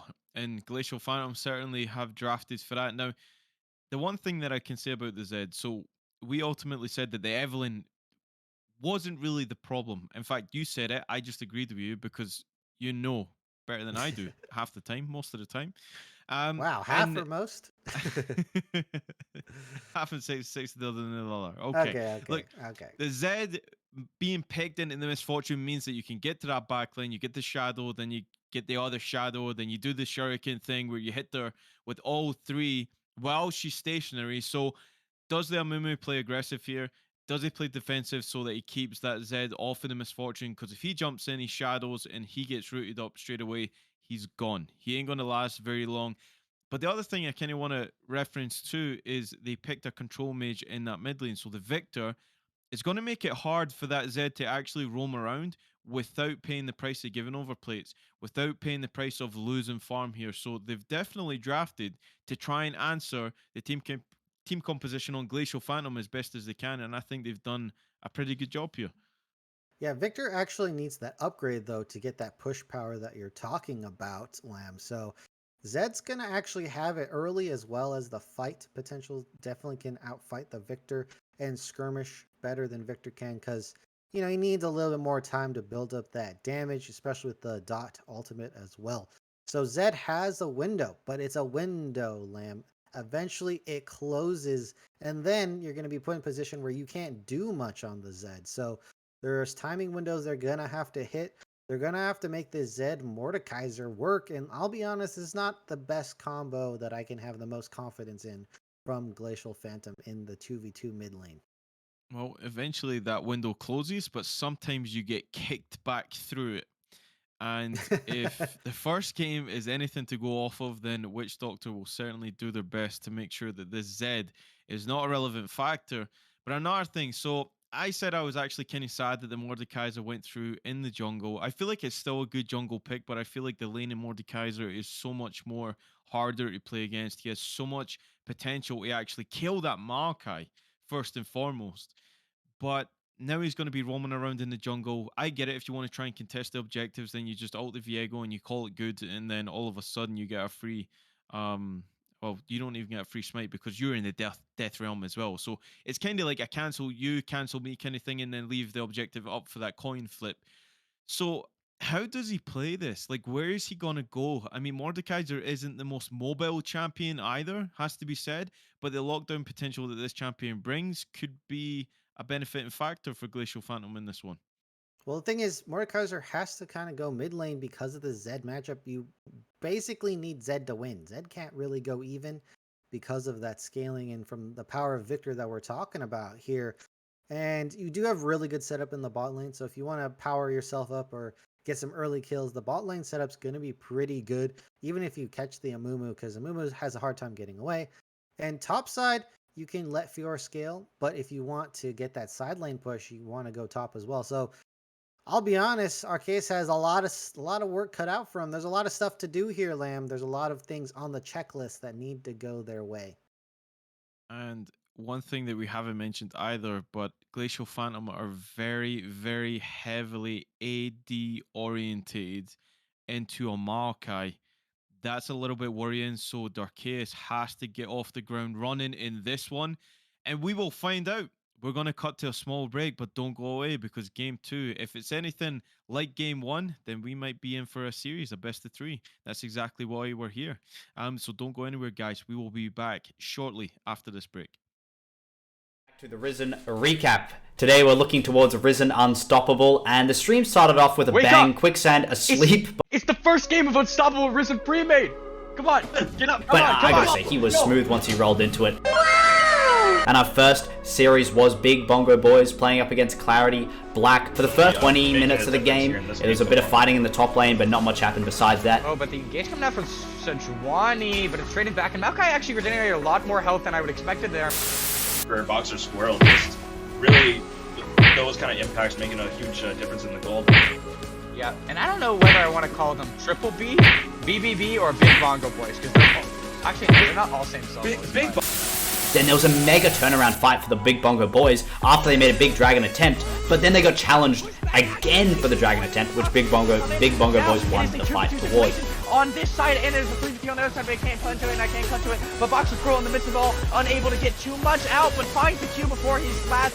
Dies, and Chicken Fried Rice 200 keep with good depth, does not unfortunately have the W enough up to heal up, and they call comes back in the circuit, flip finds one, can she find two? No, she gets shut down, and the exchange of lives is so insane. Can Maokai find the damage retrieval back? And he does, but unfortunately, it is the ace on the side of CLB that allows them to get this dragon. Much later in the game, Big Bongo Boys chased Akali down in the bot lane, meaning that Clarity Black had so much freedom to take that first Baron, and from that Baron, they spiraled away from a teamfight and took the victory. The higher ranked Clarity Black, and honestly, still find performing Akali extremely well. Oh, and she can't get out, simply tries to ulti over the wall, but that's crucial. 4 members sent down. This is the freest Baron I've seen, and it's incredibly hard to siege anything. As we're talking about that, the dragon does in fact spawn. This will be a very important fight. Dragon Soul on the line. Let's see. This is so easy, and the onslaught of shadows into all of the members. We talk about Wombo on one side, we talk about Wombo on the other side, but the whole time is not correctly pinned on enough members to make it worth it and to make it so they can make this comeback. And unfortunately, at the end, CLB take the ace, and they look to take the game. And then as we rolled into game 2, Maokai was picked again. Welcome to the League of Legends Champion Spotlight, featuring Maokai, the Twisted Treant. Maokai is a support tank hybrid. That's why he's the GOAT! The GOAT! Mic off. Game 2. Witch Doctor, Glacial Phantom. There can only be one winner and one loser in this one, and we're certainly gonna find out from this game 2. Like we said, if game 1 is anything to go off of on how the style that these guys are gonna play, then it's certainly going to be in for an interesting one here, as we've certainly seen some clash of the styles in that first game, Crims. Yeah, and I think it's interesting that Kiting Menace opts for this Fiora, wants some stronger split push on the top side instead of more AoE team fighting Aatrox in this one. And so we're going to see the full power of Kiting Menace in this game. Can he establish control up there? Certainly not a good matchup for the Maokai. Fiora's going to have a lot of damage, so Lamb, if you want to see some strong carry topside play, this is going to be the game to see for that. How broad are your shoulders? Now, if you're Fiora, there's nothing wrong with having broad shoulders. Absolutely not. And in this one, she's certainly going to need it because the way that WD played that first game was pretty good. But there was life, and we've seen glimpses of Glacial Phantom as well in that first game. So we'll see how they can adapt and overcome the challenge that is going to be in this game here. Is Mordekaiser actually double? No, he opted to go for Wolves first. Interesting. Yeah, you can actually clear the first camp very fast, get that level 2, helps out with the other camp. Gonna be doing steal away here, but the ward gonna catch this out. So what a Emma, ward that is. Emma, full knowledge here, can opt to fight against the Mordekaiser, but I don't think they're gonna make it in time, and they don't have a red buffs to boot as well. And now, with this split map, Menace can be put in a good position to carry. And I do want to say, Lamb, Fiora doesn't have broad shoulders, but remember, she uses grace and finesse to win. Yes, much like that Oxford accent, Crims, isn't it? Oh. Yeah, you know, that Oxford does have finesse. And well, I want you to do your American, your howdy y'all accent first before I do that. You'll get it straight after this team fight right here. As Emma's going to find Arceus. He might pay the price for trying to steal KFC First Blood over to Viego. Kaiden Menace has to get away from that one, y'all.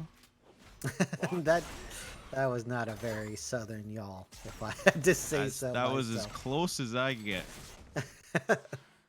That's very far. That is quite far away from an There's a diffie on the desky. Is that what we're saying? Yeah, there's a bit of a diffie on the desky here. As well, Oh that's just a punch to the face. There's a Kaiden diffie Menace. in the top lane. I mean, we were so sidetracked because my American accent was so good that Fiora. It's like you didn't even try. Just like how Verkill didn't try to kill Fiora there. That looked like the laziest attempt kill ever. Just like move your arm over and slap Fiora in the face, get the kill. Looked like it was so easy, and now, like what, 3 minutes in, GEP are in a terrible spot. Ooh, nice hook. Okay, Deadly Flourish not going to go through. Insecure Kite King. Double Bandage Toss going to go back in. Divi Fuse has to use the flash to get away from that skirmish in that bot side. See Dark is roaming down here. I mean, every time I see this man now, I just think of that terrible, terrible impression that I did. I mean, but he's going to secure that crab. He's going to feel good about that. And Viego is going to return the favor in that top side too. Yeah, I mean, truth hurts. They're saving the play. Kite King blocks that snare up from Entity. So that interaction we might be seeing a lot more of. If they can't land the combo onto Kite King, even with a good hook, it's not going to result in much. And now, Lamb, if you were in the position of Phantoms, you would be feeling the pressure as most people would, because the window just got a whole lot smaller. It's starting to close up. You know those sci-fi movies where people are running towards the door and it's slowly closing? That's the scenario we have here. Yeah, it might be looking like that in that bot side too, but Mordekaiser is hovering there. Dredgeline going to go straight in. Going to get rooted up by the Deadly Flourish as well, but Maker Rain's going to delay inevitability. Okay, Barrier's going to come out from Kite King to stay alive. True Terror, so Dark Ace is tanking, but trades over the kill. The Amumu kills the Mordekaiser, but more importantly, the Jhin gets the first kill between the AD carries.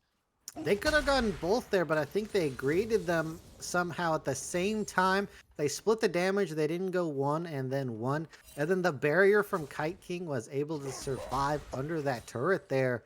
So interesting enough, they tried to optimize the play, but they didn't get as many kills as they could have there. Emma almost turned that around if it was there. Would have been disaster, but a good look for the bot lane of GEP here. Oh no, is this going to be another kill? Plays. Yeah, Fiora is just so strong. Verkill has to flash out with that duel. The duelist to win in that one, even though being down a kill in that top side, and more importantly, Maokai actually bought that tier, so those trades are definitely going to be more favorable for the Maokai. You spam out those abilities a little bit more. It's the sapling. Tags up Kaiden Menace. He has to be close to 6, otherwise the Fiora, he's about halfway. I don't think you stick around for that. Yeah, actually, Verkill is closer to level 6 right now, and yet there hits it first. Verkill needs to get the engage with Emma here, and they Oh, could how potentially good is your win. parry? They're going to try and bait it out, but Nature's Grass going to go down, going to get parried by the Fiora, but they're still going to get the Twisted Advance straight onto her. Dives under the turret, but only tanks 2. Maokai under 10% right now is Mordekaiser. Darkhaeus bites back in this game and now looks to turn onto the Viego, but Emma says, I don't want any of that with that Darkness Rise passive. And that is a big wave that is crashing into that top side turret with no teleport on the Fiora. Yeah, definitely misses on that CS, but look at the CS difference. I think King Kiting Menace is going to be doing all right in the CS diff here. Bit of a shame, didn't get that level 6. Was actually dove by Verkill 3-6 there, so they definitely hit a window that was very, very close for Fiora to get that 6. End up, I guess you could say that's a good play for them because they do deny that CS, even though they do die. Fiora is going to want that. She's going to try and get that CS advantage over the Maokai. As you see, it's about a 12 CS difference for her right now. It's going to increase a little bit more. And she's going to look, it'll be important to know actually. Let me go take a look at that wave. Okay, so it's a slow push going back to the Maokai. So Verkill won't feel too bad about that. Eventually that wave will crash into his turret. And if they go for any cheesy dives, then I'm sure Emma will be in the vicinity to try and protect the Maokai from a fate worse than death. As you see, the Zed's opting pretty good into the Victor so far, has a slight CS lead as well, but like you said, Crims, that Victor is just looking for his evolutions. Yeah, just needs to get the upgraded laser, and then we'll be able to just perma shove, so forcing Picular, as you're saying, to either trade CS or go for the kills. And now, Kiting Menace, sorry, trying to get that in. And Verkill picking it up there. So, lead in the top side, even though with the 2 kills down. I don't think they can opt for Rift Herald, and this Dragon is now on the field with Entity in a huge lead here. They might get this gank bot side. Well, we're still waiting for that big combination coming through from Zed, but Kamikaze's doing pretty well in that mid lane so far. Just trying to farm up as best he can, but the CS lead is growing.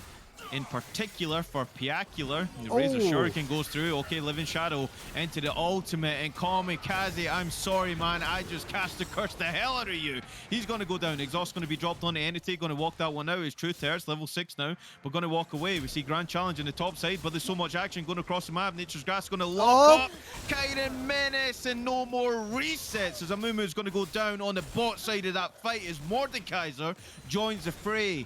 And ultimately, I think it was like a 2-for-1 across the board right there in favor of Witch Doctor, actually Glacial Phantom, but they pick off the Jhin. Emma turns that around, gets the reset from the Heartbreaker. Gonna go and do her best Jhin impression, probably not the one you want to take into a Mordekaiser fight. And they end up with a gold lead here, so wow, what a series of events. That's a 3-for-2. It would have been a 3-for-1, but the play from Emma there does save that just a little bit. They're going to need to back because they need to spend all that brand spanking new gold they just made. And I'm going to say this, the bot side doing a lot better this time around at the cost of top side this game. They just can't win on both sides here, Lamb. It's only one side wins for Phantom. It's either going to be Kiting Menace or Entity winning on the bot side. Much like the game as well, Crims. I think that's the best part about this is there has to be a winner, has to be a loser, and unfortunately there is a weak and a strong side in this game. And again, unfortunately, the Fiora's finding herself on the weak side, and believe it or not, against the Maokai. Actually a level down right now, but she'll probably be close to evening that out. Sorry. And really, Verkill, he just has to try and survive as best he can. He's got 3 kills to his name in that top lane. Doing a great job surviving. If you have 3 kills, I don't care if you're down a couple CS. Definitely is going to be worth it. I mean, got that 1v1 kill. Kiting Menace really feeling the pressure of winning this top side. Went for a unadvised tower dive. Tried to flash over. Got snared up by the Nature's Grasp. And now it's looking like this might be another gank setup here. Now, heel cut would suit both of these in the top side so well. Actually, surviving might prove better for the Fiora, but not going to happen. Rooted up and served on a plate to Emma. The Viego picking up another one in this game. 3-0, doing the best Fiora impression in that top side. Razor Shuriken coming through again, and Victor has to get out of that mid lane. So much damage coming through from the Zed. Yeah, you had to cast a curse on Lamb. Now Kamikaze's in a very tough lane. Just eating metal to the face, getting cut up all over the place. And now Pia Killer could go for the 1v1 kills, trying to mess up some Rift Herald plans here. Not advised, no jungler in sight on this Rift Herald. And with this Rift Herald pickup, I have to be worried for kiting Menace, because now they can go for a setup dive, and you can see Lamb. They have plenty of damage to kill this Fiora, even with the riposte. Well, they have so many options with that dive potential as well. You can lock up the Fiora very easily with the Maokai. You only get one chance at that riposte. And if you don't get it on the right ability, then you're certainly going to go down. And Viego can drop that aggro too, coming through from the ultimate. But as you see, Viego actually doing a little bit of invading, as we seen Darkhaeus do that in the early game. And now we're starting to see a CS discrepancy between both of these junglers here, as Viego's just kind of cleaning up the camps. And unfortunately as well, Darkhaeus is going to walk in there and say, hey, wait a minute, where is my Gromp? He's going to settle for that pink ward instead. Always go for the Gromp steal if they take Dragon, or vice versa. Just steal it away. It's a free pick. They can't be two places at once. So Emma picking up farm where they can. And look at this item, first built Blade of the Rune King. That is a huge damage spike for the Viego. Just the passive and the Q double up stacks. Bot side looking like there might be aggressive plays being made soon. Yeah, Entity is going to use the Deadly Flourish to try and tag up Kite King, but there was no follow-up damage, so no CC coming through for the MF. Okay, they might look for something here. Dredgeling goes down wide. the middle. Okay, Kite King gets a few auto attacks down onto the Nautilus there, and Bandage Toss going to root up. Okay, reactivate that into the bullet time. It's the combo that we have been talking about, and now it's online. The Misfortune gets on the board alongside the Amumu in that bot side. Divvy Fuse, I wonder why you kept going for that. You missed your hook. You didn't have the cooldowns. You just overforced. And that bullet time combo, you could see how much damage this is going to do, Lamb. Once the Kraken Slayer comes in. Oh, wait, P-Killer trying to mess up Kite King's recall. Okay, he's going to get his shadows down onto the death mark. Okay, that's going to be on Kite King. Going to get the ultimate. Curtain Call going to go through, and the last hit is actually going to land on Kite King. Sails through past the Amumu, and they bite back in assistance from the Zed in that mid lane. The Zed is just looking so monstrous in this game so far, Crims. It definitely looks like a comfort pick for this guy. Oh yeah, doing great in this matchup as well. This was a matchup that Kamikaze chose as well, and Entity just curving that bullet, bent it right around Truth Hurts to get that kill on the Kite King. And it's looking like this is a bot lane carry game. Entity doing great so far, and has an early game build as well. Look at this Eclipse. Eclipse is coming out from both the side of Particular and Entity. It's going to be a lot of early game damage here. So, 14.5 minutes into the game. The gold lead, again, both these teams neck and neck, as we see Shelly going to be dropped in that mid lane. No turret plates are available, so just looking to get that turret down to about 50% health so that they can try and mount something else in the next few minutes in the game. But we don't see another dragon for a minute 30, and more importantly, that first dragon did go over to the side of Glacial Phantom in this one, so they're making the proactive plays around the dragon. They don't want to give that soul point over again so easily in this one. Yeah, Rift Herald kind of a waste, so that topside win that they did have, not going to be much of a use here. Didn't get the dive onto Kiting Menace anyway, and now we're just staring at a couple of minutes till this next dragon spawn. And look how ahead Verkiel is in this matchup. Fiora just on the last legs. It just roots and Good walks thing away. Darkhaeus was there. That ward will spot out Emma, but you better believe this Viego is coming into melee distance. No flash on the Nautilus. Who are they going to go for? Okay, Bandage Toss goes straight onto the Nautilus. They make the support pay. You expelled the flash before, and now they collapse on it. And it was a wasted flash as well in a fight they lost. And now the dragon, 30 seconds away. This should be set up from the side of WD. And with that, they should get a good grasp, force the side of GP to face check, and then they can output tons of damage into incoming members here. No one really that tanky just yet. Oh, all in, coming in. Okay, Death Mark goes down on it, Kamikaze. Oh, he's lived with a slither of hell, but flashes on the Mordekaiser, sends him to the Death Realm and obliterates that Victor. He needs some WD-40. I said it, Crims. I got it. Okay, Dark Ace. He ain't finished just yet. It's Emma and the rotation coming through from Mumu here, looking to try and get something back, but fully stacked. Mordekaiser's shield is going to make them think twice about that engage, and Darkhaeus looking pretty good in this one. All right. Lamb uses the secret card a little early here. Kamikaze, though, does need that WD-40. Get those wheels going. Prevent that squeak. 0 and 3 here. No mythic just yet. So they're going to need to spruce up the machine. Keep it nice and oiled. They're going to get the dragon from the side of GP. So that's 2 in a row. 2 in a row, Lamb. Looking pretty good. Bot side in control of the game still. The Hex Gates activate here, Crims. All right, activating some speedy repositions. I think Peculiar could actually really use the gates here, get behind, and get to that very, very sensitive backline. Kite King, not many tools that can be used against the Zed. Basically a sitting duck. And at this point, Kamikaze as well, even with the gravity field, going to be very hard to set up the stun. So with the map opening up a bit, they probably want to take it down a few turrets, and then they could be really set up to get free, easy picks and take over the game. So I was actually checking to see if we could see if Victor actually had that upgrade, but we will see if that evolution death ray came in as soon as he clears the next wave here. So I reckon it did, because 100 CS is usually that mark that you get that first upgrade. Actually taken away with the director's camera. Thanks, man. But we will see how that goes. He's going to feel a little bit better about clearing that mid lane, as we see Emma looking to collapse back onto the Fiora, but we might see a 2v2. Mordekaiser is in the vicinity as well, and they don't see him.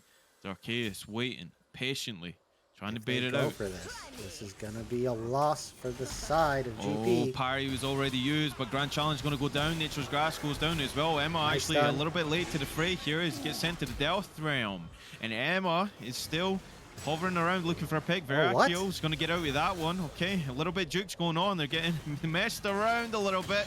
Fiora's going low, but gets dragged back in by this big, beefy Mordekaiser.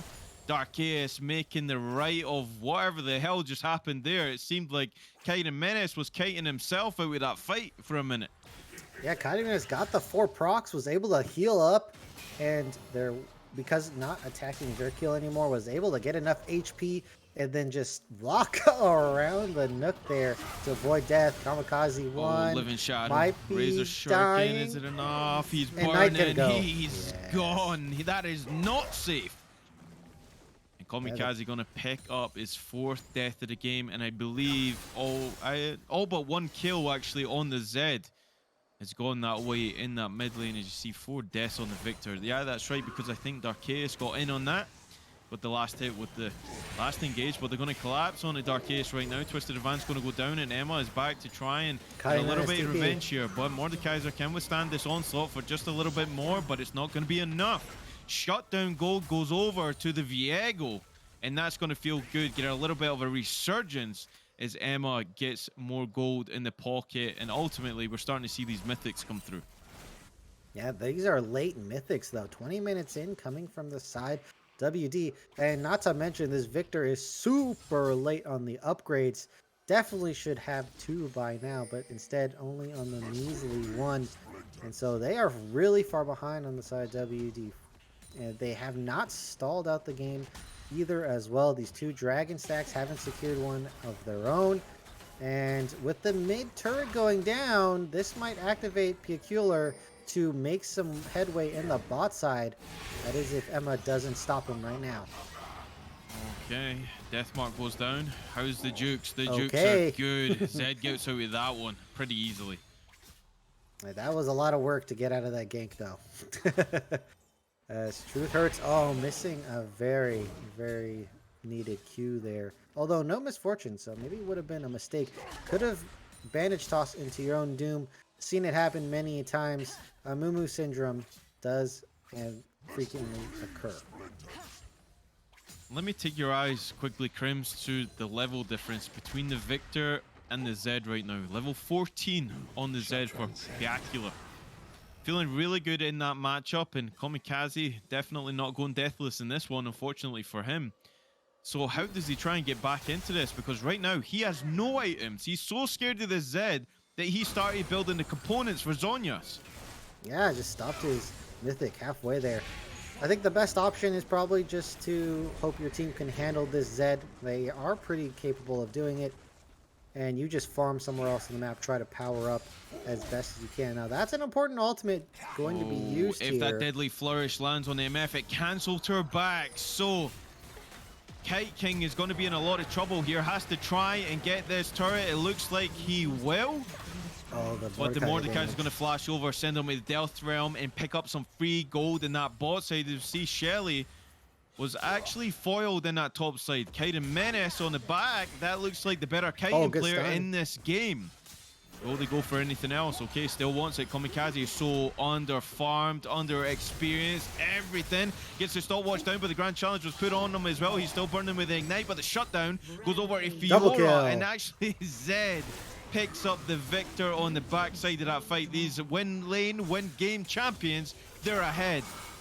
And they win on both sides of the map, Lamb.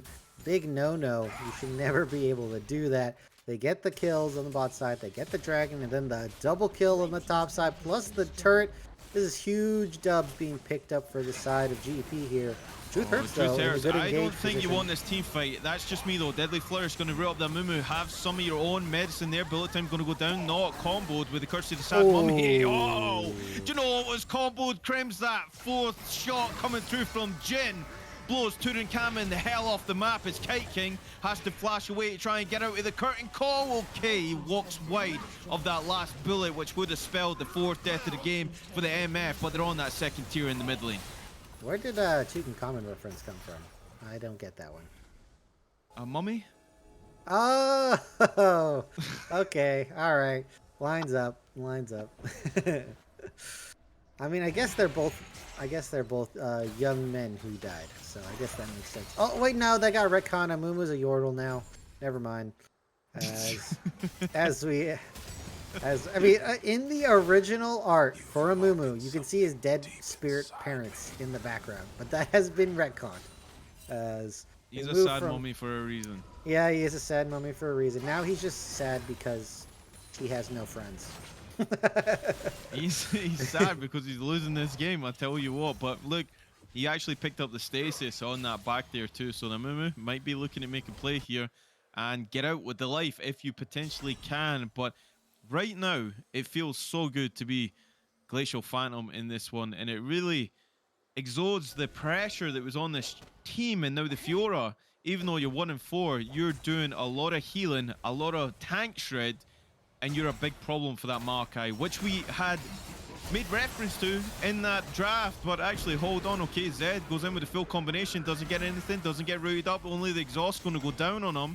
Piacula just walks away, and the flash is almost up for the Zed as well. Yeah, if Kite King had the ultimate, would have been able to pick up the kill there, but as you're saying, the Amumu into the Zed is really good at shutting down those kill potentials. And that's something that we haven't seen yet, is the 5v5 from the side of WD. They've been successfully split up and taken apart in these skirmish scenarios. They haven't been able to set up to get that 5v5 that they want, and that's why this game has not been going their way.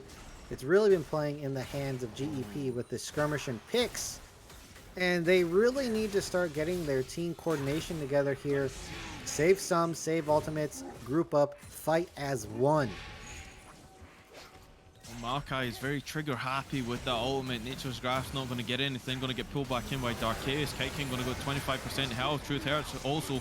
The opposing bot laner right there is Kite Menace, is forced out the fight, but first of all it's going to be the Amumu as they collapse on the Kamikaze as well. Goes stasis, but it's going to get blown up again. Piacula has the number. The opposing mid laner in this one, and they might be looking for a little bit more here. Let's see, they might be looking to end the game. We will see what happens here. Mid turret, inhibitor turret, it's going to go down here. Varakio is going to get dragged back in with the dredge line. They're going to get pulled back in with the Mordekaiser. Darkness Rise, just burning the tree down. Ecosystem in flames here as they will secure that inhibitor. The death timers just ain't long enough to push any further than this. Yeah, Kite King ended up falling to the last bullet again from Entity. Just going for that mid-play defense. It was looking good on the side. Kiting Memes getting 2v1'd, and if they just held that mid lane, then they would have been able to turn that around. Oh, they're going up for a death brush here. They're trying to catch members on the back end of this fight. They haven't backed, though, so if this extends, it could go sour. Okay, we will see. They're going to... They missed everything. Onto the Amumu. Curse Sad Mummy is available. Gets the Bandage Toss back in. Nautilus, no mana here. Big brother, they might be looking for somebody else. Big Bandage Toss coming through from Amumu. Comboed by the misfortune. The bullet time ripped through the health bars right here of Glacial Phantom. Emma going to go over the pit and chase down Darkchaos in this one. Might have the damage to take down the Mordekaiser. It looks like it's an extended fight. It's going to be close, but Emma will have enough to shut down the Mordekaiser, and oh my god, the game swings again. Well, I was telling you it could have been a bit sour, but it even extends the... They're just overstaying in that top side. They miss almost everything on the Amumu here. Kite King, though, might just be throwing the game. Kite, and my Kite is better. Oh my god, the Fiora 1v5 right here. Chaos Storm going to go down. Oh, but Kamikaze almost doing negative damage here. The Fiora is trying to get a little bit more. Varakio, that twisted advance is going to be available very shortly. Death Ray going to go through. They're going to secure the kill. 9th kill of the game going on to Emma. And it looks like they will delay the soul point. Their base is being taken to shreds, though. Those super minions are doing a lot. Oh, the dragon resets. Can Arceus make it? I don't think so. This is going to be a little too soon. Trying to steal with the Jhin ultimate, not a bad idea. Flourish goes down, Dredge Line goes in as well, but you're just a little bit without Jhin here. Nautilus, but Zed is in the vicinity. Okay, gets a combo to take down the Amumu, but what are you going to pay with that? It looks like the Zed is outnumbered and outgunned as Emma. 10 kills in the game, looking for the 11th, gets to slow on with the smite. Where's the final hit? There it's going to be. Emma, again, relentless, just infuriating. Relentless, not giving up attitude coming out from the jungler of Witch Doctors. Yeah, Emma, I said, might have not done much in the last game, but certainly is holding up this game, Lamb. Look at that scoreline. It's the only positive scoreline for the carry department on their team. Everyone else, the damage is slacking. It's on this Viego, and what a great champion to have this scoreline as well. You can turn around all these fights. As if your team gets one kill, you can turn around the entire game, and that's what we're seeing in this game so far. Emma versus the world here. Okay, take a breath, strap in. Again, we're at the same point in game one where the gold lead just swung. We're certainly in it this time, except the gold lead, it didn't swing. They're still ahead in this one, Glacial Phantom, but more mistakes like that. Trying to pick off the Amumu with the team behind them, and you're certainly going to be behind in this game.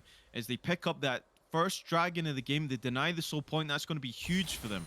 But they potentially might be looking for a pick here. They have the vision, and the problem with that fight there, Crims, they grouped up for the first time in the game. Oh yeah, they all stood in that bush together. And while Truth Hurts didn't get it around the first time, that second bandage toss into the ultimate was the combo we're looking for. Oh no, someone getting caught out. This might be a mistake. Emma goes at 50%, gets the QSS to get out of that one. Okay, current call going to go down, but you have no vision of the fight, and they just walk that one out. They burn a lot to try and get something, and they get nothing for it.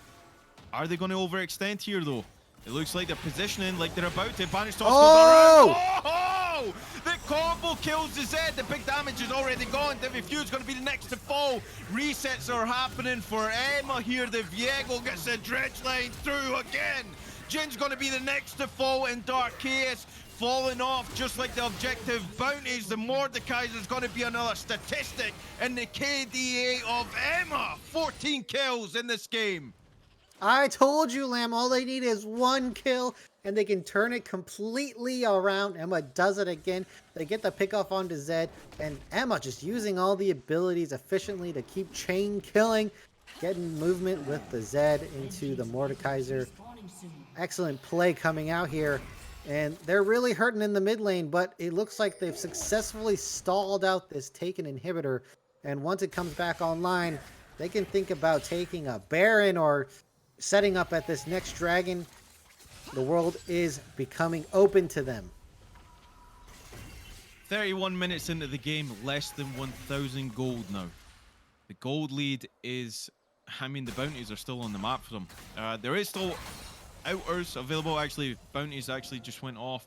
So, no, I'm going to be wrong about that one. And they're going to pick up that mid lane turret. So, another outer going to go down. It's important to know that the gold lead is probably just dictated by the turrets that have been taken in this game so far. So, really, they might be ahead.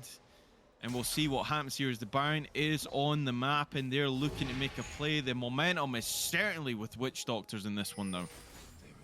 Witch Doctors need to make sure they don't give up mid. They're going to go for a play on Jhin, though, with the Maokai ultimate. Oh, that is unfortunate. Huge ultimate used there. Disengaged from Jhin. Kiting Menace applying pressure on the bot side. Has the TP. There is only 1 or 2 good TP wards that have not been cleared out. And they're giving up the Baron pressure because of the no turret in the mid lane here. Chasing for this bot kill is a mistake, though. You're on a damn ward! Oh. And she's shut down and sent packing. They have to react to the Fiora in the bot side, and that means this is going to be a Baron going over to Glacial Phantom. Oh, they botched the macro. Huge there, Lamb. Not only is Misfortune backing away from the team, not as a group, they roam the members down for Fiora, trying to get the kill, totally giving up the Baron anyway. And now with that, this kill is just pointless. It doesn't matter if they pick it up or not. And now the members, they don't even get it. On top of that, GEP now can just push down the mid lane with this Baron. A huge macro misplay from the side of WD. They're going to settle for the dragon here, but if you're Jhin and Nautilus, you probably just keep pushing to that inhibitor, and that's exactly what they're going to do. No, they're going to back off of it. Oh, look at this. Stasis actually popped by Truth Threats there. That's a little bit interesting.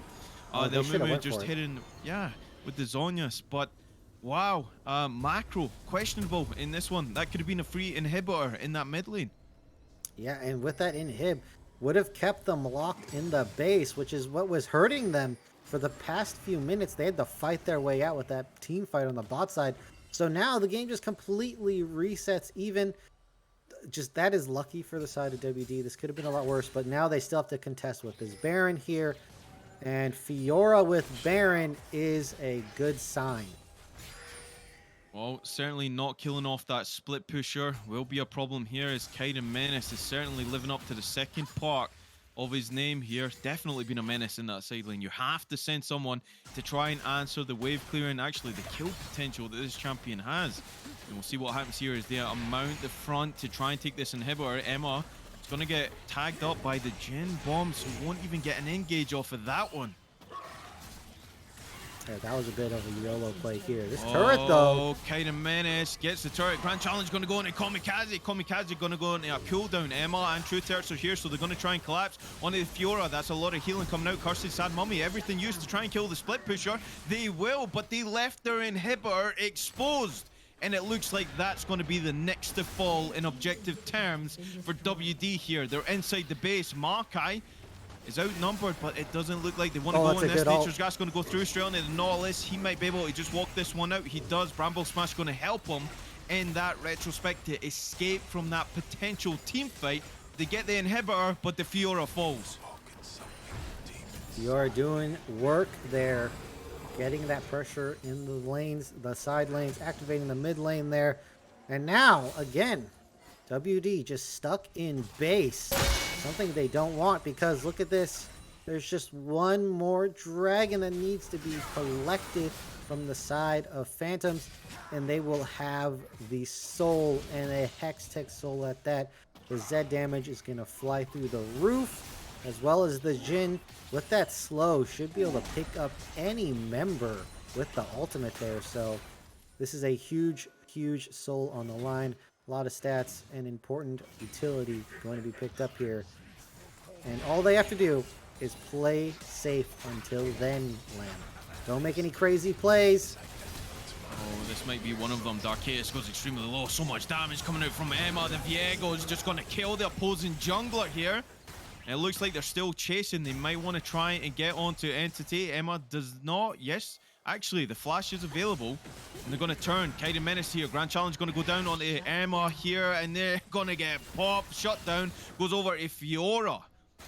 So, even trade, jungler for jungler here, but the Amumu is going to bandage toss to try and get to safety. Goes stasis to avoid the death mark damage coming through. Bullet Time's going to go over the wall, but not get anybody. As the death charge goes on to the Misfortune, she's going to be killed here. Nature's Grass going to go wide of everything as Chaos Storm is on the rest of the team, and they're looking to follow this up because they have a menace in the shape of Kaiden Menace, looking to secure the kill and chop down the tree. The Fiora will, the parry is going to save that one. And they're looking to crack open these Nexus turrets. They are 4 strong in the base of WD, and there's very little they can do about it right now. Yeah, successfully baiting Emma to go way too deep. And now the most important member of WD falls. And look at this. That's going to be 2 inhibs here. They're going for the Nexus turrets. Okay, they're going for the Jugular. Deathmark's going to go down, but again, the stasis is going to be available here, and Emma is up, so that's a lot of damage. The Viego might be looking for the resets. That's going to be one. Heartbreaker going to go down on one. Entity is going to be the next to fall. Double kill goes over to Emma. Kaiden Mace kind of out as best he can to try and stop the onslaught of the Viego. Will it be enough, or is the triple going to go through, aided and abetted by Kamikaze? No, it's not. The Chaos Storm, not enough. Menace is just too huge in this game. Double kill returned on the side of...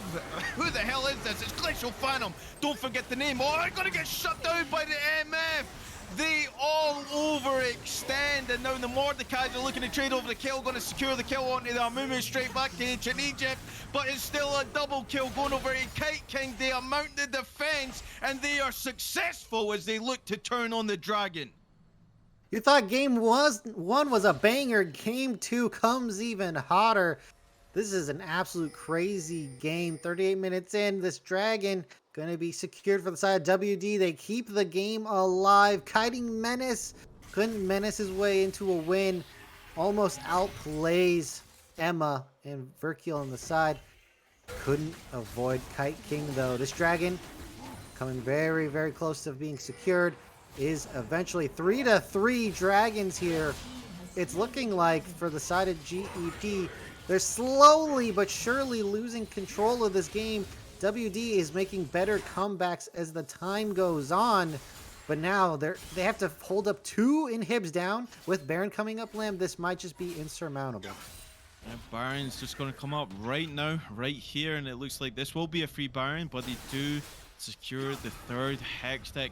Never mind the soul, because each of these Hextech dragons give you 9 ability haste, 9% attack speed per stack of those Hextech dragons. So we're talking 27 on each of those on the side of WD here. So they are still so good to have for your team there. As you see, a clean smite, actually 50 health left on it, so it wasn't that clean, but it's still going to be secured nonetheless by the Mordekaiser, and it looks like they might try to force the issue here, Crims. They have the Baron, they have an open Nexus, and it looks really inviting from Glacial Phantom.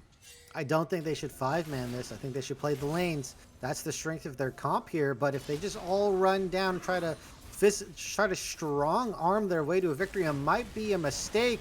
Don't think of the Wombo combo. Okay, strap in, ladies and gentlemen. This might be it. Will this be the 300 Spartans against the Persians, or are they going to mount the defense that will keep them in this tie and potentially look to secure the playoff? Okay, big. Okay, Bandage Toss going to get a catch this sad mummy. Going to be rooted up by the MF as well. Bullet Time comes through, and they are destroying them here, Crims. They are going to town, and it looks like WD will survive again. Piacular is on to the Nexus. They is he gonna get it? As I said, how good is the Dukes here to actually get the kill onto the Nexus? It's going low. Deathmark's going to go down to try and kill Kamikaze. Going to go stasis, get picked Kiting off Menace by the Misfortune. The Fiora's not going to get anything in vain. The shutdown goes over to the Misfortune. What the hell is going on in this game? Emma looks to secure the 18th. That's right, 1-8. Kill of the game on the Viego, and the Nautilus will fall. They try and mount and surge the base, and they get aced in the process. The absolute resurgence of the backline carries from WD. Look at Kite King, now an absolute monster. There was a questionable laning phase here from this player, but they turn it around in the late game. Absolutely doing important kills and damage, getting Kiting Menace multiple times, making sure Peculiar doesn't get that turret. Kamikaze, do not throw this game, please. But Lamb, this is an absolute crazy game. I wish GP listened to me, because they just ran straight into WD and then they got slapped in the team fight. So we spoke about that window and they got kicked through it in that team fight, I can assure you that. But this dragon is 2 minutes away, and if there is going to be a big team fight that dictates how this game is going to go, then most certainly it will revolve around that Hextech Soul. As we see several times, WD has foiled the attempts in securing that soul, which would actually aid in a bet Glacial Phantom into winning this game. But now they have to think twice. Everybody is pretty much full build on the side of both of these teams here. We're at 42 minutes into the game, and it's on a knife's edge. Who is going to take this one, Crims? They have no base, but they certainly have the heart and desire to defend it. I don't know if they can even contest this coming dragon. They have an exposed Nexus at 1 TP. Whoa, they're going for a play already. Okay, Flash will get the Zed out of that one as Kamikaze has to use his Onyas. That's a big cooldown if you're going to get base raided like this. So the Victor looking really juicy to try and take down. The Razor Shuriken's not going to get the proc of the Electrocute, what might have spelled the death of the Victor, but he's going to run away and heal up in the fountain there. And it looks like they're trying to sync up these waves, but with no Baron, it's damn near impossible. There is going to be pushback, but they recently taken the mid inhib, Lamb, so that means they could always have free pressure in that mid lane. And as I was saying, one stray TP from Kiting Menace could end the game immediately. So they're going to have to make sure someone is defending the base at all times, especially with TP up here. Dragon up in 20, and there's no vision for this dragon contest. They might just have to give up Hextech Soul here. Now, I can feel the pressure, and I'm not even playing in this game, but it is definitely right there. And speaking of right there, Shadow, was actually they're going used for Zed. by the Zed.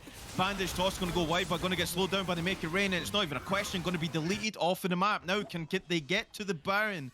Baron, the Dragon, on time. It may as well be the Baron. It's going to be the Hextech Soul going through, as we see Menace. Going to go 1v1 against Varakiel. You have to try he's going for the Nexus. For the base. The backs are going. Okay, the base race is online. It looks like Kiting Menace. It's going to end the game. What a way to end this game. Game 2 goes to Glacial Phantom, and we're going to a game 3. All right, they had to make it close. They had to make it exciting. Glacial Phantoms, they pick up the win. Kiting Menace, being an absolute star in that game, did give a couple throws, but he got a couple wins right back at him. Gets that Nexus finish. Varakiel couldn't stop him, just kited around him and finished off the Nexus. Look at that damage, 43k, by far the most on his team in the game. Somehow turned it around after that laning phase, Lamb. That was a dreadful, dreadful early game, and then picks up the win in the end. I mean, going 18 kills in a game and not winning it has to feel a little bit unfortunate. But Emma, again, the catalyst for the turnaround in those team fights. This was a 44-minute game here, Crims. 44 minutes. These guys had us on the edge of our seats, and I hope everybody enjoyed that as much as we did. But we're going to a game 3. I need some water. I need to strap in. Do you know what? This is going to be an absolute phenomenal series, and I mean, we called that these teams were going to be close here, Crims, but I didn't think it would be this close. This is down to the wire, and now, is every game going to be a grind, Lamb? Is this going to just be a battle of wits and the endurance? Is this going to go the full length? Are both teams going to have to get every inch to pick up the win here? This is going to be an ultimate test for who's the better team. One winner, one loser. We're about to find out who that is going to be. We're going to take a short break, but do not go anywhere, because if you do, you are trolling This is a banger of a series. We can't wait to bring you Game 3, which will be right after this break. Do not go anywhere. Back to the Risen recap. Today we're looking towards Risen Unstoppable, and the stream started off with a Wake bang, up! Quicksand asleep. It's the first game of Unstoppable Risen Premade. Come on, get up. But I gotta say, he was smooth once he rolled into it. And our first series was Big Bongo Boys playing up against Clarity, Black. For the first 20 minutes of the game, it was a bit of fighting in the top lane, but not much happened besides that. Oh, but the engage coming out from Sejuani, but it's traded back, and Maokai actually regenerated a lot more health than I would expected there. For Boxer Squirrel, just really those kind of impacts making a huge difference in the gold. Yeah, and I don't know whether I want to call them Triple B, BBB, or Big Bongo Boys, because they're not all same solos. Then there was a mega turnaround fight for the Big Bongo Boys after they made a big dragon attempt, but then they got challenged again for the dragon attempt, which Big Bongo Boys won the fight towards. On this side, and there's a 3v2 on the other side, but I can't punch to it, and I can't punch to it. But Boxer Squirrel in the midst of it all, unable to get too much out, but finds the Q before he's last, dies, and Chicken Fried Rice 200 teeth with good depth does not unfortunately have the W enough up to heal him. And the call comes back in the circuit, flip finds one. Can she find two? No, she gets shut down, and the exchange of lives is so insane. Can Maokai find the damage to Tree back? And he does, but unfortunately, it is the ace on the side of CLB that allows them to get this dragon. Much later in the game, Big Bongo Boys chased Akali down in the bot lane, meaning that Clarity Black had so much freedom to take that first Baron, and from that Baron, they spiraled away from a team fight and took the victory. The higher ranked Clarity Black, and honestly, still find performing Akali extremely well. Oh, and she can't get out simply, tries to ulti over the wall, but that's crucial. 4 members sent down. This is the freest Baron I've seen, and it's incredibly hard to siege anything. As we're talking about that, the dragon does in fact spawn. This will be a very important fight. Dragon Soul on the line. Let's see. This is so easy, and the onslaught of shadows into all of the members. We talk about Wombo on one side, we talk about Wombo on the other side, but the whole time is not correctly pinned on enough members to make it worth it and to make it so they can make this comeback. And unfortunately, at the end, CLB take the ace, and they look to take the game. And then as we rolled into Game 2, Maokai was picked again. Welcome to the League of Legends Champion Spotlight, featuring Maokai, the Twisted Treant. Maokai is a support tank hybrid. That's why he's the GOAT! The GOAT! Bold move. Overall, Normally Darius is only reserved for those counter picks, and it looks like they're just going to respond with Maokai. And the team was entirely green, so they kind of had the aesthetic advantage for the Big Bongo Boys. For the first 22 minutes, I kind of got distracted watching the LCS. 100 Thieves did win, to a big surprise of all the casters, and then we moved back into the game, where Baron and Soulpoint were both hit here by CLB. Towards this dragon, we do have good depth running up from base. Let's see if we can get here in time. And this dragon is down to 9k HP. They opt to pull it out, so the potential steal is has a lot less potential to happen. The Maokai ulti for the engage. They want to make this happen. The Wombo combo, but the bullet time is just barely out of range, but it's not going to matter in the end. The Deathball comes too strong, but this Twitch is free firing in the backline. Good Death trying to stall time for his 80 carry, but in a 1v4, when you're already routed and they're already on top of you, they make it look easy. With CLB taking a massive victory in the second game and this series, it seemed like the casters had gone to Hogwarts, because every single time they were casting and made predictions, they just put a caster curse down on poor Big Bongo Boys. The series is taken by Clarity Black. And that was Risen Unstoppable for the night. Hey everybody, and welcome back to the Risen recap. Today we're looking towards Risen Unstoppable, and the stream started off with a bang, Quicksand asleep. It's the first game of Unstoppable Risen Premade. Come on, get up. But I gotta say, he was smooth once he rolled into it. And our first series was Big Bongo Boys playing up against Clarity, Black. For the first 20 minutes of the game, it was a bit of fighting in the top lane, but not much happened besides that. Oh, but the engage coming out from Sejuani, but it's traded back, and Maokai actually regenerated a lot more health than I would expected there. For Boxer Squirrel, just really those kind of impacts making a huge difference in the gold. Yeah, and I don't know whether I want to call them Triple B, BBB, or Big Bongo Boys, because they're not all same solos. Then there was a mega turnaround fight for the Big Bongo Boys after they made a big dragon attempt, but then they got challenged again for the dragon attempt, which Big Bongo Boys won the fight towards. On this side, and there's a 3v2 on the other side, but I can't punch to it, and I can't punch to it. But Boxer Squirrel in the midst of it all, unable to get too much out, but finds the Q before he's last, dies, and Chicken Fried Rice 200 Keep with good depth does not unfortunately have the W enough up to heal him. And the call comes back in the circle, Flip finds one. Can she find two? No, she gets shut down, and the exchange of lives is so insane. Can Maokai find the damage retrieval back? And he does, but unfortunately, it is the ace on the side of CLB that allows them to get this dragon. Much later in the game, Big Bongo Boys chased Akali down in the bot lane, meaning that Clarity Black had so much freedom to take that first Baron, and from that Baron, they spiraled away from a teamfight and took the victory. The higher ranked Clarity Black, and honestly, They still find performing Akali. extremely well. Oh, and she can't get out, simply tries to ulti over the wall, but that's crucial. 4 members sent down. This is the freest Baron I've seen. All right. So there's no messing around here. Both of these guys don't even want to wait around to get some analysis done. They want to go straight into the drafting phase, and I love it, Crims. We're in for a spicy one this time around. Did they want to change anything up? I mean, who do you ban away? Who was the problem that time?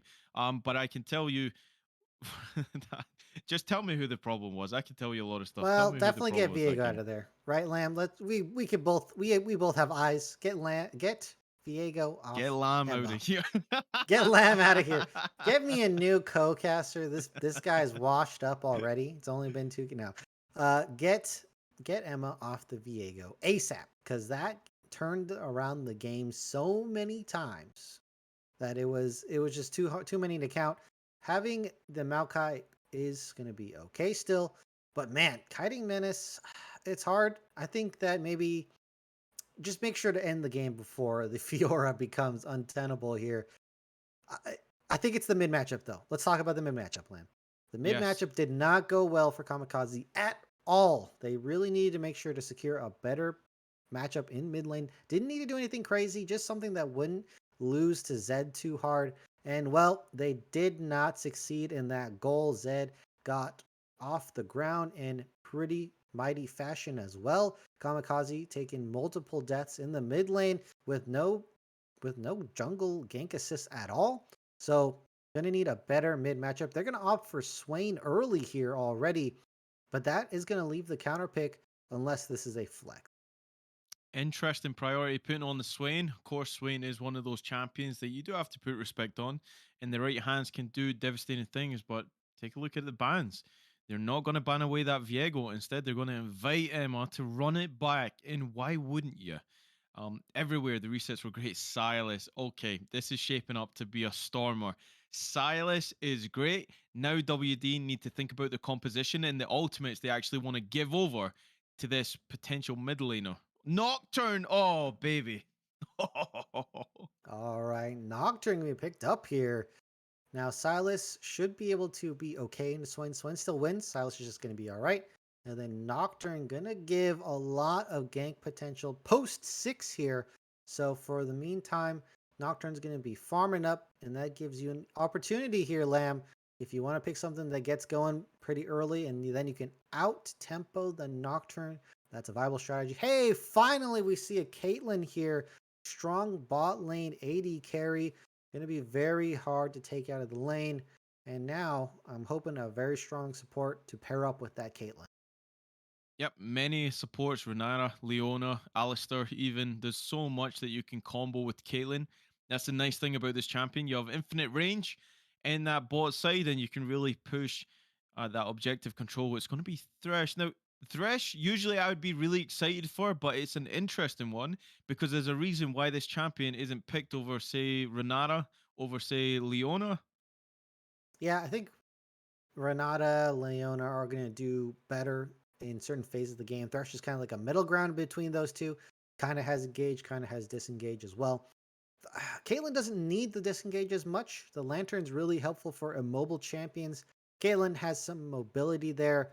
And then the Nautilus is going to be able to out-tank the Thresh if an engage were to happen. But if we look here, Lamb, there is no AD carry pick, so you can have the pick of the bans here and still get yourself a really good bot side.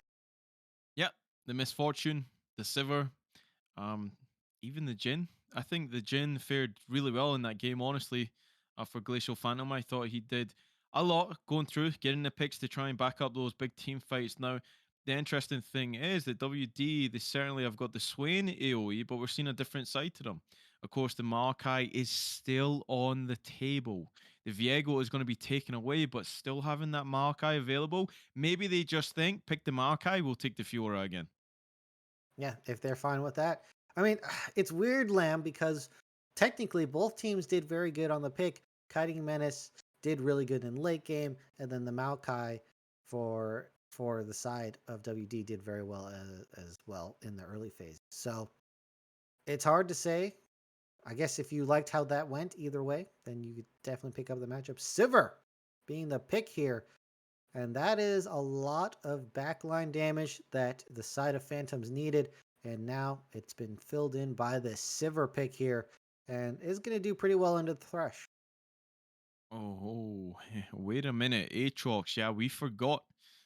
Could run the Aatrox back here, and they are. So Aatrox going to round off the composition. That is going to be a mid lane Swain coming through from the side of Witch Doctor here. And Yep. really, the Sivir being locked in, there's so much pick potential on the side of Glacial Phantom here. On the hunt, paired with Paranoia, with the Nautilus as well, with the Silas that can steal the ultimate from Sejani, from the Thresh, even if he gets into that melee distance. So we're seeing a real coin flip between both of these teams here. And they're going to run Oh, the Mordekaiser again, but that is actually going to be the top lane Mordekaiser potential raid boss going into the Aatrox. yeah. It looks like for the side of Phantoms here, they're not going to pick. They're not going to be picking this Maokai at all. Don't like that matchup. Kiting Menace likes winning matchups permanently. And they definitely play for it here. Mordekaiser being picked up. And somehow, Verkiel avoids Maokai duty here, Lamb. That's got to feel good. You know what? Tank duty is one of those things that, if you can get off of it, then that's all good. But again, I want to put a lot of emphasis on this bot lane matchup. The Sivir Caitlyn. Now, this is a really interesting lane. And with the way that both of these champions actually play that lane, so Caitlyn will have full priority in that early game because the Sivir won't have enough mana to keep up with the poke and also the wave clearing capabilities. But once Sivir gets a couple of backs off, it starts to really go to the side of that Sivir Nautilus rather than the Caitlyn. So it's going to be a clash of the styles. Will the traps be able to withstand that? Will they be able to keep that pressure and play strong in the bot? I mean, what do you do here? Where are you pathing if you're the jungler? For the jungle pathing, it's going to be interesting. Both of these champions like to scale a little bit. Sejuani needs more time to scale. Nocturne just needs to hit that level 6. But let's be honest here, doesn't have a great lane to gank except for Aatrox on the top side. The spell shield very effective against Aatrox, but otherwise, with the Thresh, it's going to be hard for Nocturne to pick up the kill there. Doesn't like playing into Swain. Swain does a lot of damage up front, so Nocturne doesn't like playing the the general in the mid lane. And Sejuani is a tank. You're not really going to aim to be killing her. So Nocturne just needs to farm up, hit 6, and then probably gank topside there and ruin Verkiel's day. Well, let me hit you with another situation that WD certainly find themselves in. If you're that Thresh, who are you trying to land that death sentence onto? Because Sivir have the spell shield. Of course, you can still take that trip, but it might be a one-way trip. Certainly, you don't want to be pulling the Mordekaiser in, the Nocturne as well. Realistically, the jungler looks like the juiciest target if you are to use that for engage. So how do they play these team fights? Who are they looking to engage? Is it the Sejani? Do they go for those Fog of War picks with the Thresh? What's the angle here? Well, it's tough here because look, Nocturne, Sivir both have spell shield. So if you hook them, they're probably going to shield it. But if you do get the hook, it's going to be very good. But that's going to require mistakes from the side of WD here. You have to force that mistake. I'm sorry, from the side of Phantom. So you either force that mistake or maybe you just play the peel game all day, because if you try to hook Nautilus, well, guess who's tankier? It's the Nautilus, so you're going to probably lose that fight as well. In lane phase, it should be all right to go for the Nautilus if you can get some free damage. Otherwise, in these team fights, it's going to be hard to get the hook on Sivir, but that's the best target. So, we'll see how that pans out. It's going to be an interesting one. Both hooks on the side of both of these teams here. Who can do it better? Nautilus's kit certainly ensures that you're not going to be moving anywhere if he comes on to the fight. And certainly if he lands that dredge line straight onto you, of course, he's got that depth charge as well. So there's so many tools on both of these teams. Now, the jungle matchup. Sejani, Nocturne. Sejani is not to be messed with in that 1v1-2. Like, she can basically stall out that fight for as long as she wants with the kit that she has. So if you're the Nocturne here, are you just looking to get to that level 6? Are you doing your best Evelyn cosplay, trying to get the paranoia online before you get involved in the top, the bot, or even the mid? Because the Swain, albeit it's a good pick, but it's very immobile if those chains land from the Silas. The Swain pick is going to need some time, but once Swain's level 6, look at the close range capabilities from this side of Phantoms here. Swain's going to play very well into that, and that's very interesting because that was a blind pick, first pick Swain here. So, as you're saying, in the skirmish, once Swain hits level 6, it's definitely going to be in their favor. Sejuani Swain definitely going to be tanky enough to tank up the Nocturne Silas, as you're saying. So the damage stacking is going to happen in their favor. This is going to be a very weird pick. It's all about numbers advantage here, Lamb. Nocturne needs to make the distance difference with the ultimate, get to place first, and outnumber their opponents on the side of WD. And certainly both of these guys have been pushing that vision war so well. We've seen numerous times the Rakan be caught out, trying to get that little bit of information, and really those death brush have been absolutely devastating for anybody who face checks them. So just to recap and finalize here, so we didn't even touch on the top lane matchup, but I feel like we don't have to. The Mordekai's, the Aatrox, they're going to tell their own story once this game gets going. But this is the third and final game, and I'm going to be genuine. I'm going to be honest, Crims. I'm going to ask you for your prediction, and then I'll give mine. You know, it feels like a bit of a toss-up here, Lamb. It doesn't seem like the teams here really make predictions easy. They always play down to the line no matter what the comp is. I like WD's better just because of that Swain. Aatrox Sejuani seems so strong, and they have a potential to stall out the game. It's going to be hard to do that with Silas here. So I just like that top side so much. I'm going to go with them. Okay, so we will catch it. I'm just kidding. Make a prediction, Lamp. You know what you do? You know, it's like you bet who wins right near the end of the game. The odds are so terrible, you're not going to make any money, but you do technically win. So, I mean, I think everybody wins with the way that these guys have been playing, but I am going to side with the team of Glacial Phantom here. I think their team composition is really good. I think the picks are going to come through on the hunt paired with the Paranoia. If that Nocturne collapses on the bot side and gets an advantage in an ideal world, then Glacial Phantom can certainly try and close out the game. But we said that in game 2, and it didn't end up like that. But we are on the cusp of an absolute thriller in game 3 between both of these teams, and we will be right back after the short break when we're on the Rift. To the Risen recap. Today we're looking towards Risen Unstoppable, and the stream started off with a bang. Quicksand asleep. It's the first game of Unstoppable Risen Premade. Come on, get up. But I gotta say, he was smooth once he rolled into it. And our first series was Big Bongo Boys playing up against Clarity Black. For the first 20 minutes of the game, there was a bit of fighting in the top lane, but not much happened besides that. Oh, but the engage coming out from Sejuani, but it's traded back, and Maokai actually regenerated a lot more health than I would expected there. Rare Boxer Squirrel, just really those kind of impacts making a huge difference in the gold. Yeah, and I don't know whether I want to call them Triple B, BBB, or Big Bongo Boys, because they're not all same solos. Then there was a mega turnaround fight for the Big Bongo Boys after they made a big dragon attempt, but then they got challenged again for the dragon attempt, which Big Bongo Boys won the fight towards. On this side, and there's a 3v2 on the other side, but I can't punch to it, and I can't cut to it. But Boxer Squirrel in the midst of it all, unable to get too much out, but finds the Q before he's last, dies, and Chicken Fried Rice 200 teeth with good depth does not unfortunately have the W enough up to heal him. And the call comes back in the circuit, but finds one. Can she find two? No, she gets shut down, and the exchange of lives is so insane. Can Maokai find the damage to Tribal back? And he does, but unfortunately, it is the ace on the side of CLB that allows them to get this dragon. Much later in the game, Big Bongo Boys chased Akali down in the bot lane, meaning that Clarity Black had so much freedom to take that first Baron, and from that Baron, they spiraled away from a teamfight and took the victory.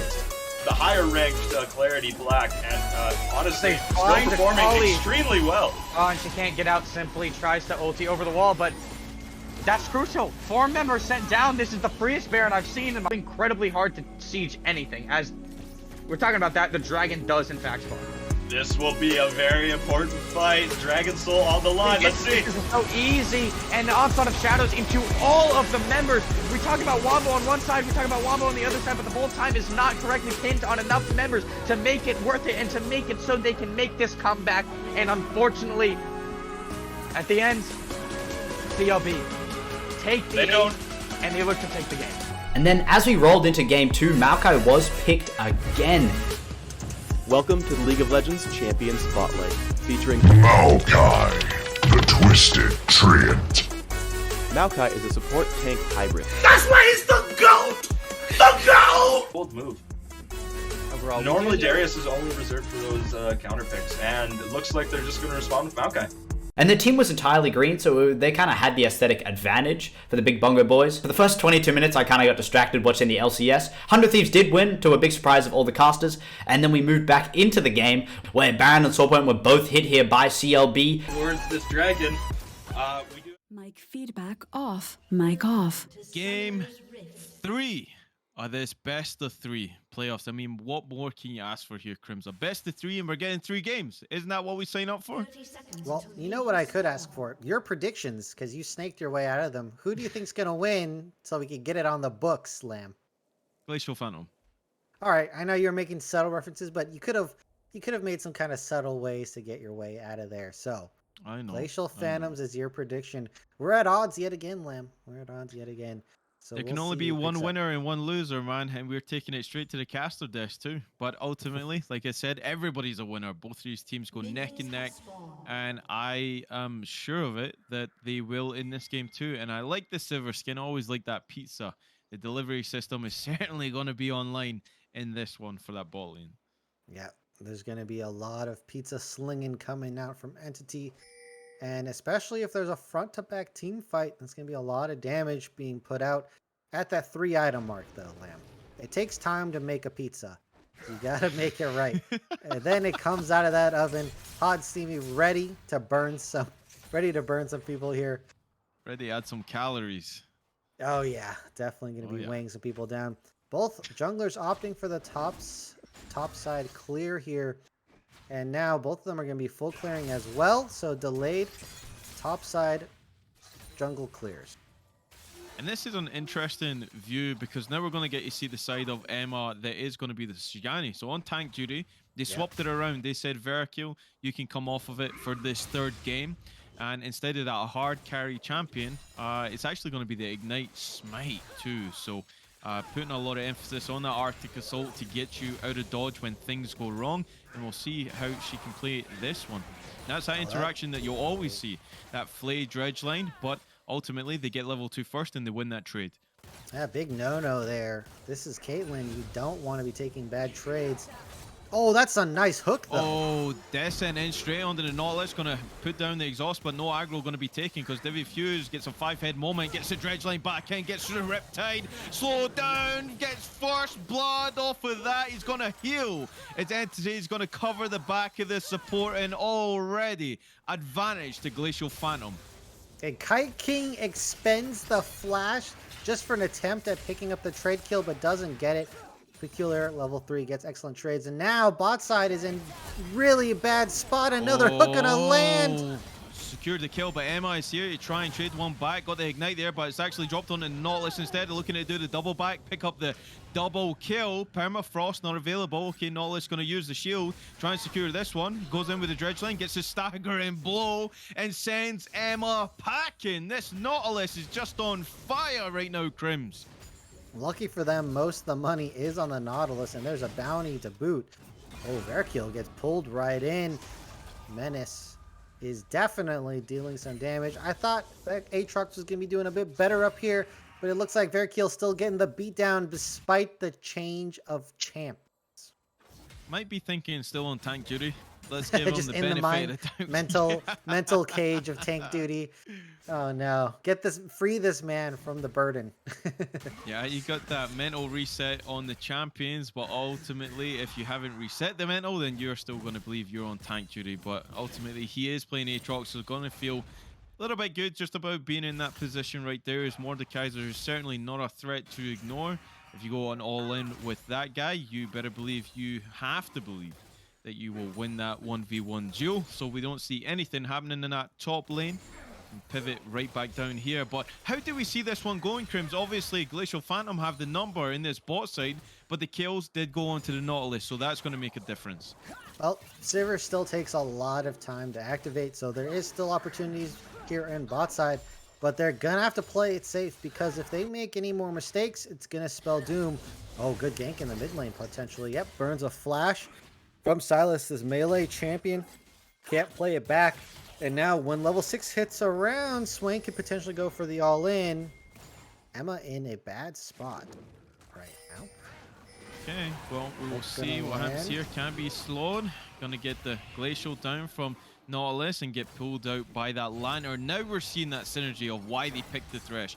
They want Emma to carry that Ignite, and they're fighting over the skull. That poor Crab just getting absolutely obliterated by 4 members in the opposing team on both sides of that coin. So Glacial Phantom actually win that War of the Vision in that bot side, and there is no activity going down to the Dragon as they return to their respectful lanes here.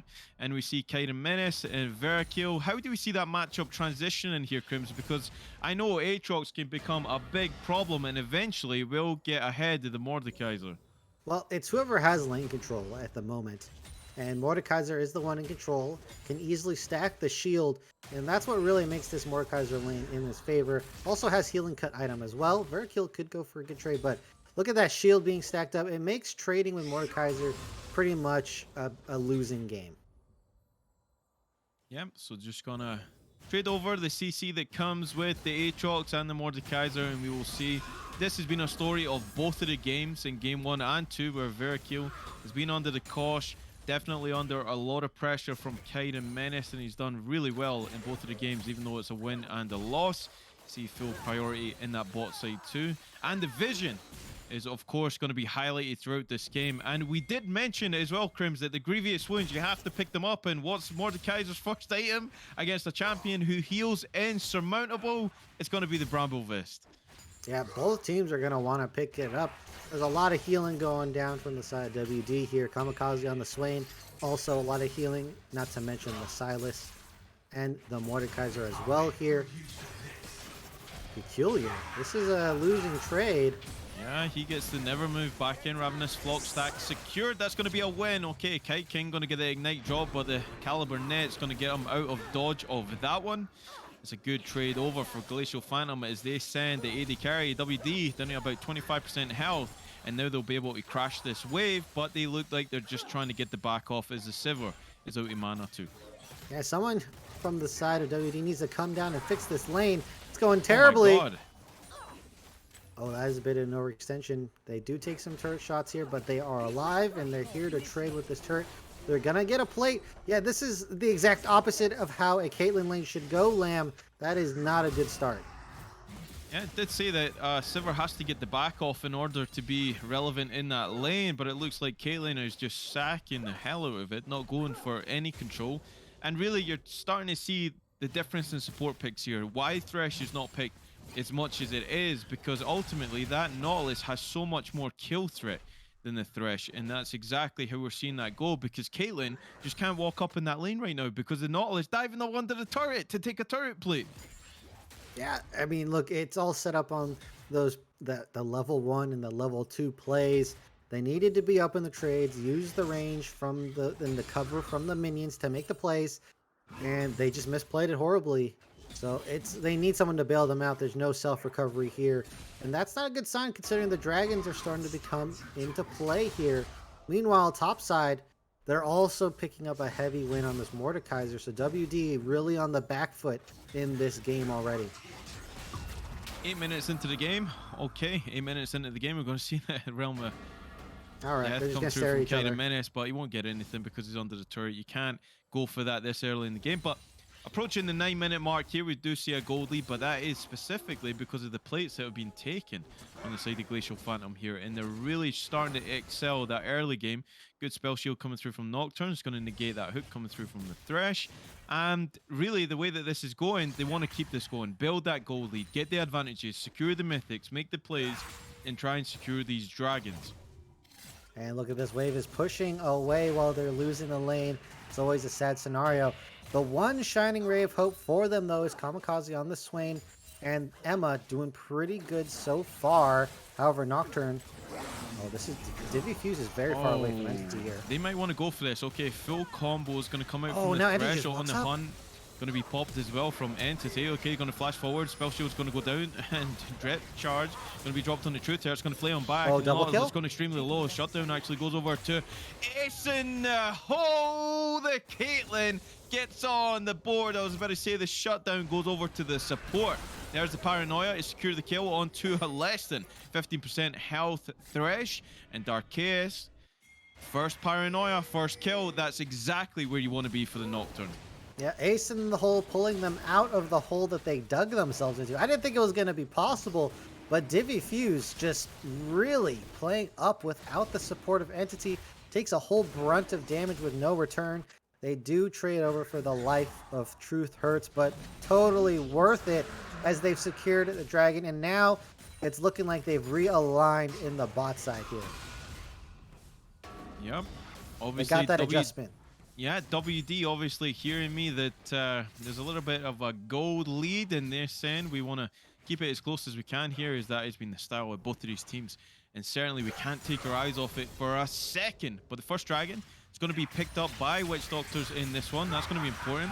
Oh, we're going to see a fight here. Emma is here, but the Demonic Ascension's on from the Swain. It's a 1v2. Piacular doesn't have enough damage on the Silas, but Darkhaeus is going to join the fray.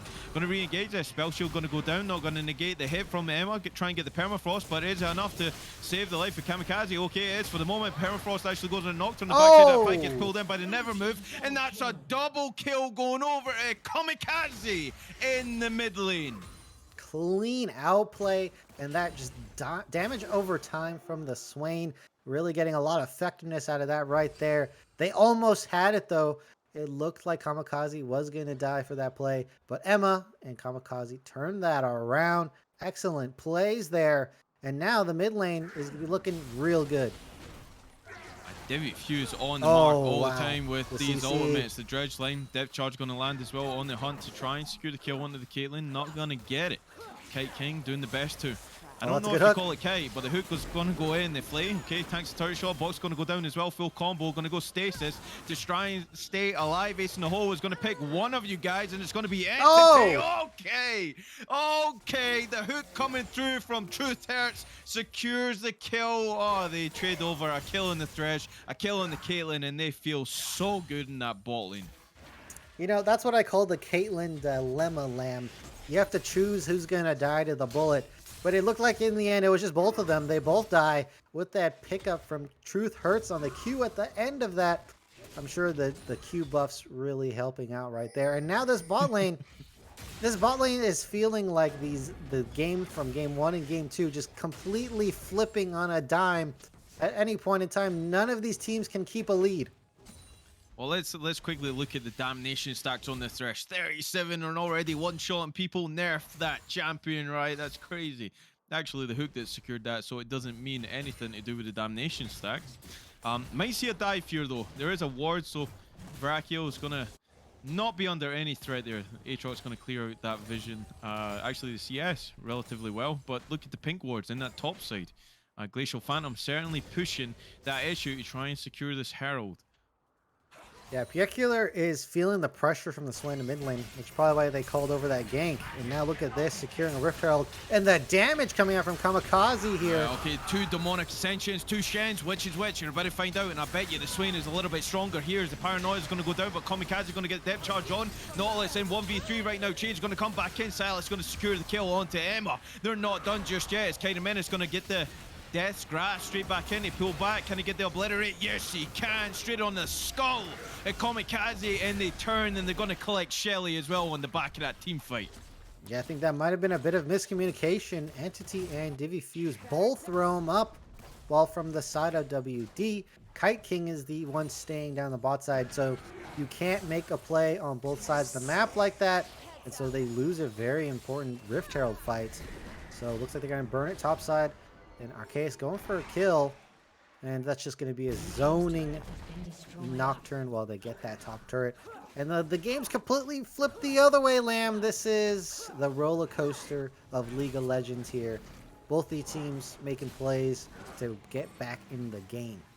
I love that analogy. A roller coaster. Certainly been that for us on the desk today. That is for sure. Entity going to get hooked up, but Spell Shield going to negate the flay that will come through from the Thresh. And you can see the Nautilus eating those hooks all day long, and he certainly doesn't mind that, as he's winning that battle of the support so far. But you can say that True Threats is not doing too bad on the Thresh, but the pick potential is certainly with Divi Fuse.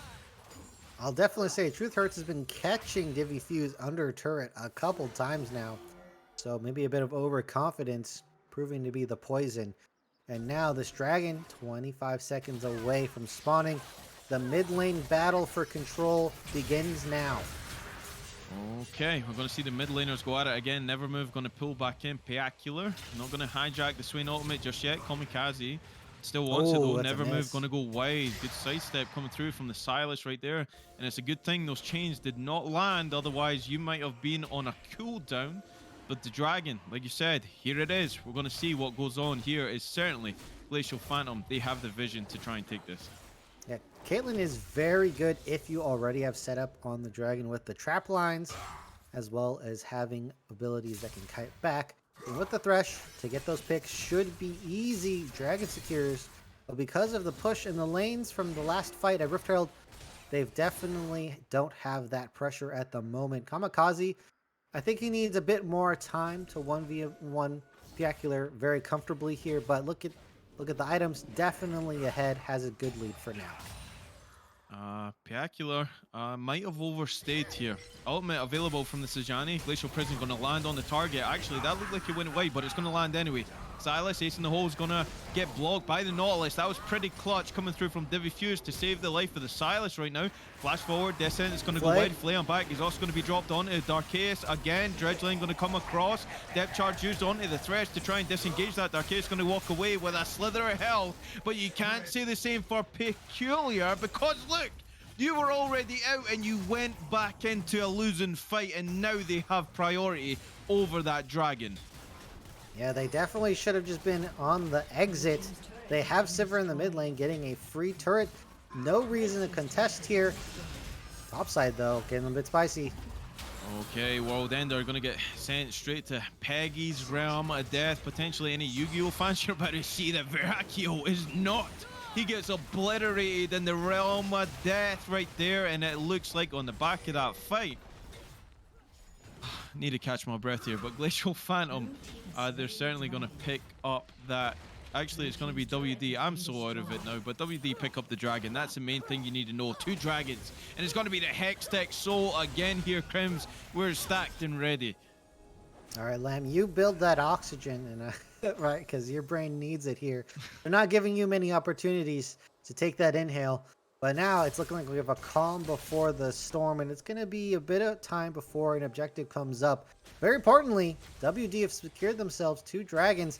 I think overall throughout the series, we're the better dragon-focused team, and now that's really going to be the pinhole on whether they win or not.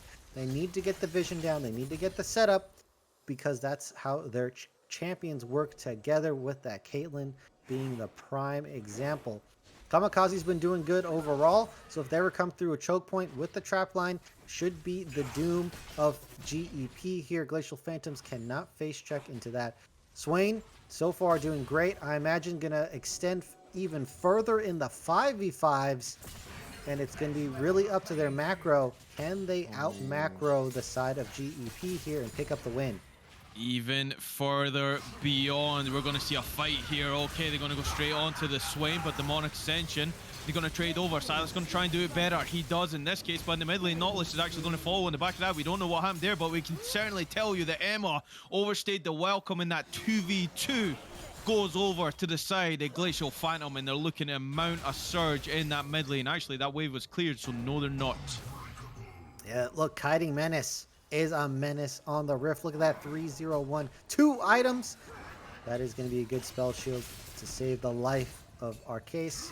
And now they're tearing down another turret on the side lane.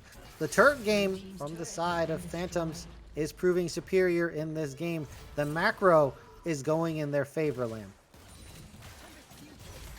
Draw a breath, relax. We're still here, baby. 90 minutes into the game. 3,000 goal lead for the side of Glacial Phantom. My prediction is standing strong so far in this game. We see the second tier actually uncontested in that mid lane. Going to go down, so the macro coming into question here. See, Aatrox going to be left alone in that top side. Eventually, he gets that wave pushing, but they're going to commit the teleport to try and save that turret. Paranoia going to be popped. Of course, he's going to be in range. Nocturne in the vicinity. Darkhaze going to get the fear down. World Ender going to try and keep him alive. Dark and Blade, how many do you have? Infernal Chains, are they available to try and save you? No, they're not. That's Entity, baby, and that's Sivir securing the kill. Good rotations coming out from Glacial Phantom. And they also have on the bot side Peculiar. And look at this full rotation from WD. And that's just going to waste more time. More damage on this bottom turret. The macro, as we're talking about, is proven superior. When it comes down to the line, Glacial Phantoms are making better decisions across the map. Oh, 2-level difference. Now, good stun. final Emma, this isn't going uncontested. Glacial Prison, where did Silas go? I'll tell you where, because that was aided by the Swain there, but the damage is coming out from Emma on the Sejani. 1v1s the Silas and Piacula. Has to think twice about sieging on those turrets. Yeah, Emma proving to be the one making good plays around the map. Fortunately, not strong enough to win that 2v2 just yet against Mordekaiser and Silas. 1 minute away from this dragon. Lanes are pushed up. No good vision. We have some sporadic red vision that might be getting cleared out pretty soon here. These Hextech gates are going to be interesting. You can go one side of the map to the other. Of course, as well with those Hextech dragons, it offers you a lot in the attack speed department, as well as the ability haste, and we will see one spawning in about a minute's time, and you can bet your life that's where the next fight is going to be, unless this Nautilus can feel the pick as they're looking to push aggressive vision here. Crims, Phantom, Glacial Phantom in that bot side, and now they're going to find the rest of the team because Aatrox has made that rotation. Yeah, we have Peculiar on the top side. No TP. The fight starts right now. That could prove to be very, very bad for the side of GEP. And it looks like a fight is aiming to be started quite soon. Yeah, that hook actually goes wide there, so they're going to delay it a little bit. Oracle's going to be popped to ensure that there's no vision here, and WD need to think twice about going into Fog of War. There is a Nautilus. The full combination might spell the end of your contest for this dragon. This is sole point for WD, so of course they don't want to try and give this over. Oh, flash Dash away. Flash has to be used from Silas to get away from that never moving Kamikaze. Getting one over on his mid laner, and he's not even in the fight here. He's forced back to that mid lane turret, and it looks like they're going to start up the dragon here. Okay, they get the hook straight onto the jungler, Mordekaiser. Actually, he's not the jungler in this one. They're going to be the top laner. Send Truth here straight to the realm of darkness. Obliterate's going to go on him. Darkness Rise passive is going to be popped, but he's left alone. They're going to trade over his life, potentially, for this dragon. Okay, they're still going. Veracule going to be in there and healing up a lot as Kite King goes low. Piacula doesn't get anything off. The Demonic Ascension was stolen, but they might look to re-engage this. The refuses here. The Dredge Line going to land on the Aatrox. Ace in the hole is going to get blocked off by the Nautilus again as they secure the kill onto Emma. And it looks like they'll take the dragon, they'll take the fight, and now they'll take the gold lead as they look to rotate to the mid lane. Yeah, nerves might be setting in here. Kite King did not lay a trap under the Zonias. The Peculiar here, and with Emma falling, that's no jungler. Now this is a very, very risky Baron. I don't think they should do it, but it's going unpunished at the moment. They are so low in the terms of Divi Fuse and Piacula. Now that was a good Dominion Emperor, I think it is, from the Swain to realize that this Baron is going down pretty quick. Oh, gets the free pull. Cleanse is not actually popped in time to stay alive. from that CC. Oh, okay, gets blown up the flash straight in. If you're going to go down for the Nocturne, try and trade over the kill. He does, avenges the AD carry, but True Terts on the back of that fight wins the war of the supports as the Thresh comes through out on top. And that was a really ambitious Baron. It seemed like a play they didn't have to make there. Yeah, they thought jungler's down, we can go for this play, but you need the health bar to match as well to get this Baron. That's more of a late game play. And now the Baron's being started up for WD. If they get this, this is going to be a massive turn yet again, and it's going to help them secure the next dragon as well. There's going to be so much gold and EXP coming over. Oh, if they get more picks. They play the Silas. The overcomes the wall is going to be the Arctic Assault from the Sejani. Smite actually goes down onto the Silas, so not going to be available just yet for the Baron. Is sub 3,000 health here. The members of Glacial Phantom, they're not going to be there in time, and that's Baron secured. Big play coming through from Witch Doctors. Base checking without your jungler. I guess they wanted vision for the Nocturne's ultimate to get into the pit, but they weren't able to get it at all. Good picks from Truth Hurts here, being absolutely vital on this Thresh. At the moment, Kite King doing pretty solid in the game. Doesn't have a significant lead over Sivir here, but look at that. Hits the 3-item first. Sivir certainly will come in line once that IE is complete. She must be pretty close to it at this point. We will actually check. Probably the inventory. Okay, she basically has it on her next back. So looking to just clear out this mid lane, and Entity might look to reset here. I mean, you should if your IE is available. There we go. I have got that crystal ball, and I know what I'm talking about, Crims. Yeah, that is going to be the 3rd item purchase. The pizza is done, Lamb. There it is. And now it's time for the Sivir to deliver the win to GEP here. We'll Sivir see. to deliver. Love that. Sivir deliver. We'll see if WD gets served here in this upcoming fight. 2 minutes away from this dragon. That would be soul point for the side of Witch Doctors, and that will put them in a good spot to force a fight for the win right after. And now, the Swain does go with the force of nature here. Still significantly ahead of Peculiar, but having a tough time surviving the damage right now, Lamb. So probably needs a Zonias or some kind of AD item as well to ensure doesn't just die to Entity in these team fights. So I was actually really hesitant on saying this, but we approach a lull in the game where nothing's really happening. We don't see another objective for about 115 going to be on the next Hextech Dragon again. As Divi Few is going to take one straight to the face from Caitlyn. That Caitlyn certainly hurting. The rapid fire completed. They're trying to set up a kill though. They have the Paranoia is available too. Yes, it is, but will Nocturne go for it? I don't think they can go for it here because they don't have enough information on where the rest of the team is. Yeah, but they totally could have, because Truth Hurts was not there, and the Lantern denial from Nocturne, it just makes it hard to know where to put your Lantern if you can't see where your teammates are, Lamb. So that would have been a possibility here, but I don't think they need to go for such risky plays, even with this Baron being up, because you're still keeping them corralled on their side of the map, and that's going to give you enough time to get vision. 30 seconds, and now it's crunch time for both these teams. I've actually been so tunnel visioned on this game that I did not see the CS deficit between the Aatrox and the Mordekaiser. Wow, close to 100 right there. Divi Fuse taking fuel. That's his free kill! Oh, where did the Nautilus go? Ask Caitlyn, because she certainly does. Another kill, 5th kill of the game actually. Going to be that, okay. Well, then they're going to be popped to try and trade. If that Death's Grass landed, then Aatrox would have landed in an early grave right there. Okay, Hextech Gate going to be used by Darkhaeus. But this dragon looks all but secured. Let's see what happens here. Will he flash in to try and get this? No flash available. Takes the spell shield. Okay, I'm not sure what Darkhaeus is doing here other than donating another kill over to the Caitlyn. They're sieging on the mid, so that might be of to delay time on the backs as they look to crack open the base here. All right, Emma going to put pressure on Peculiar here. Definitely cannot win this fight, even though Sejuani's a tank. Is running away, so they get that mid turret. Oh, he might just get caught though. Kamikaze on the flank. Okay, they're looking to catch him. Never move. Gonna miss because he dashes the right way at the right time. Okay, chains. Delay that. Infernal chains. Not going to root him up. Ace in the hole. They want the Silas, but Silas says, free me. I'm out of there. Fuse Hook's going to go wide of that one. The mid laner gets out when it looked like he potentially didn't. Yeah, Convict's good at getting away. Who would have thunk it? As Silas exits. Locked up, they won't let me out. Silas able to make his exit with low cooldowns there. Has the Zonias for the next potential fight.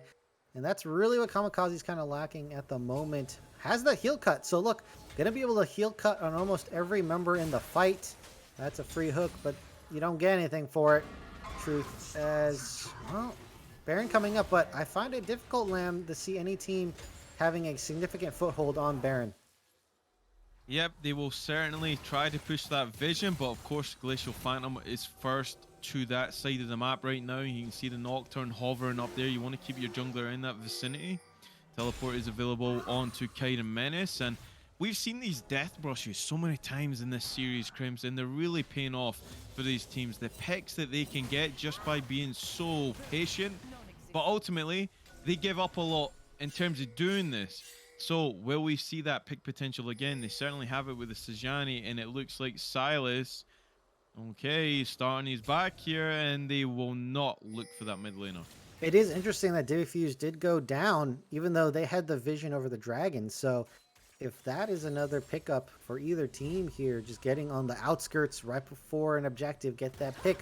There's 2 hook champions here, so that option is always going to be available. Just give them some damage to work with here. I do have to point out, Nocturne is starting to lose effectiveness in these big ball comps. It's going to be champions like Mordekaiser, Swain, Aatrox who are going to prove superior. King Menace going for the turret. I think he wins this, though. Yeah, he actually dodges that right there. Nevermove going to go through from the Swain. They're dodging each other's grass right there. Going to get sent to the Realm of Darkness. Kind of Menace still has that indestructible. He's going to pop it now, but that heal cut is on the Swain. You need to remember that, but the obliterate is enough. Wait. Okay, he's going to go stasis. Does he time it? Is going to be popped because there's a fight in the mid lane as well, but Swain actually wins that one. They're going to go in on Kite King. He's going to be the first to fall. They get the Caitlyn. Trade it over. Glacial Prison going to go over. Fuse has to try and run away. The Dredge Lane will get him to safety for a second. Brachio on the back of that fight is so underfed in this game, and he's going to get picked off. As Kamikaze might be the backside of that fight. The rewards are certainly there. The chains, okay. He's got World Ender as a stolen ultimate, and he's chasing down. Truth Hurt's going to delay with the box, but Entity is on the backside of that fight. The exhaust goes down, but it's not enough to negate the delivery system that is Sivir, and she certainly is delivering in this game. Lamb, all they had to do was reset in that last fight, and WD would have had it. But again, they just push their slight advantage that they have a little too far. And now Entity freshly served pizza to the face of WD, and they win that fight clean. And that is an overreach from the side of WD. Emma, the last person standing here. Inhib down. WD finding themselves in the same position from game number 1, Lamb. And we know how that one ended. 5,000 is the goal lead. WD still have that soul point available to them. 50 seconds on that next and potential final Hextech Drake of the game. Dracula going to pick up the red buff as a freebie. Try and make his way out of that one. Certainly does with the Hextech Gates. Going to run away from that potential fight right there. And Fuse seems to be everywhere on the backside of fights, getting the pegs, but ultimately he's paying with it with his life for the most part. Alright, Truth Hurts avoids death. If that Nautilus was there to help with that pickup, that would have been a dead Thresh. So certainly sweating bullets on this one. Both teams trying to make position, but again, WD has no positioning on this dragon yet again. Oh, they're trying to go for the pickup. Through. Okay, they pulled the Nautilus so close that he can get popped, and he does by Kite King. The Caitlyn going to get on the board. 7th kill of the game. Going to separate the rest of the team with that one. Death Sentence just on everybody right now. Kite and Menace just getting stunned up by the Permafrost, with the Sejuani will be the next to fall, and they're fully in control of their own fate, and they're going to secure the soul. All right, early background Kamikaze to try to get this Paranoia goes stolen! Oh, Nocturne steals the soul point. Eat your words. He will fall with his life, but he makes the Hail Mary that potentially saves this game. Oh, they should definitely go over to Baron ASAP. Pick that up instead. Lamb, this game, this is one of those ups and one of those downs depending on who you're rooting for here. Now, Arceus does give up his life. This does mean that they can get the Baron, but they're taking their sweet time. WD, you should be rushing over there ASAP. Get this Baron before they respawn. What are you doing? The nerves might be settling in here. They do pick up that inhibitor in the mid lane too, so open that base. Gonna get the supers riding down in that mid lane, which means you'll get automatic priority unless there is somebody to clear that. You see the Caitlyn in that mid lane right now, shadowed by the Sejuani, so just looking put a little bit pressure back in this mid lane. Entity on wave clearing duty. Those ricochets really hurting right now. The hook's going to land again. They made the call. They want to try and kill the Nautilus. Okay, Arctic Assault straight on him. He's gone. It's going to be traded over. Back to the Thresh. He's going to get another kill in this game. Entity trying to Entity doing damage. He's going to go through the spell shield. Is there enough to stay alive? It is for now. Emma's going to run away with 25% health. Kaiden Menace going to get kited out by Kite King. Remember the name. Paranoia was popped, but it feels like it was popped in vain. Yeah, Paranoia didn't have a good angle on the Kite King that whole time. And honestly, the Mordekaiser ult might have been the reason, Lamb. I think a little bit of anti-synergy. They weren't able to dive together, and now they lost a significant team fight. 2 members down, and Verkill can make the defense against Silas on the side lane. Are they going to get 3 turrets in a row? Oh, huge damage. Ace. Oh, God. Ace in the hole is available. Did he lose sight of him, though? It looks like he did. No Scrying Orb actually on the Caitlyn either, so no chance to secure that kill as Darkhaeus walks away with just a slither of health. And really, this Caitlyn is online and she is hurting. Truth hurts, making a fool out of Diffuse here, 1v1. Oh, we'll say truth hurts, but maybe Piacular hurts more than the Swain. Demonic Ascension, pick your best one. Kamikaze, going to stream to the low, going to be joined by the On the Hunt from the Sivir. That looks like they've picked off the mid lane at WD. Unfortunately, there's nothing to take on that bot side, but they get the pick all the same. Yeah, huge member falling. Kamikaze just staying way too long. The greed taking over, trying to beef up as much as possible. Frozen Heart wasn't able to save his life against Entity there. And now the game at a standstill yet again. Push advantage for the side of GEP They're though. sieging on that bot side now. We see Mordekaiser syncing up those waves, as they certainly have that mid lane pushing. Looks like that inhibitor will respawn very shortly as well, so they might be looking for the next pick in the game. And where does it come from? You take your pick. You see the goal difference in this game, but you cast your eyes to that top lane and the rest of the team, they're even. Yep. And Verkill doing his best holding down the weak side so far, not being a huge hindrance, just holding down that top side.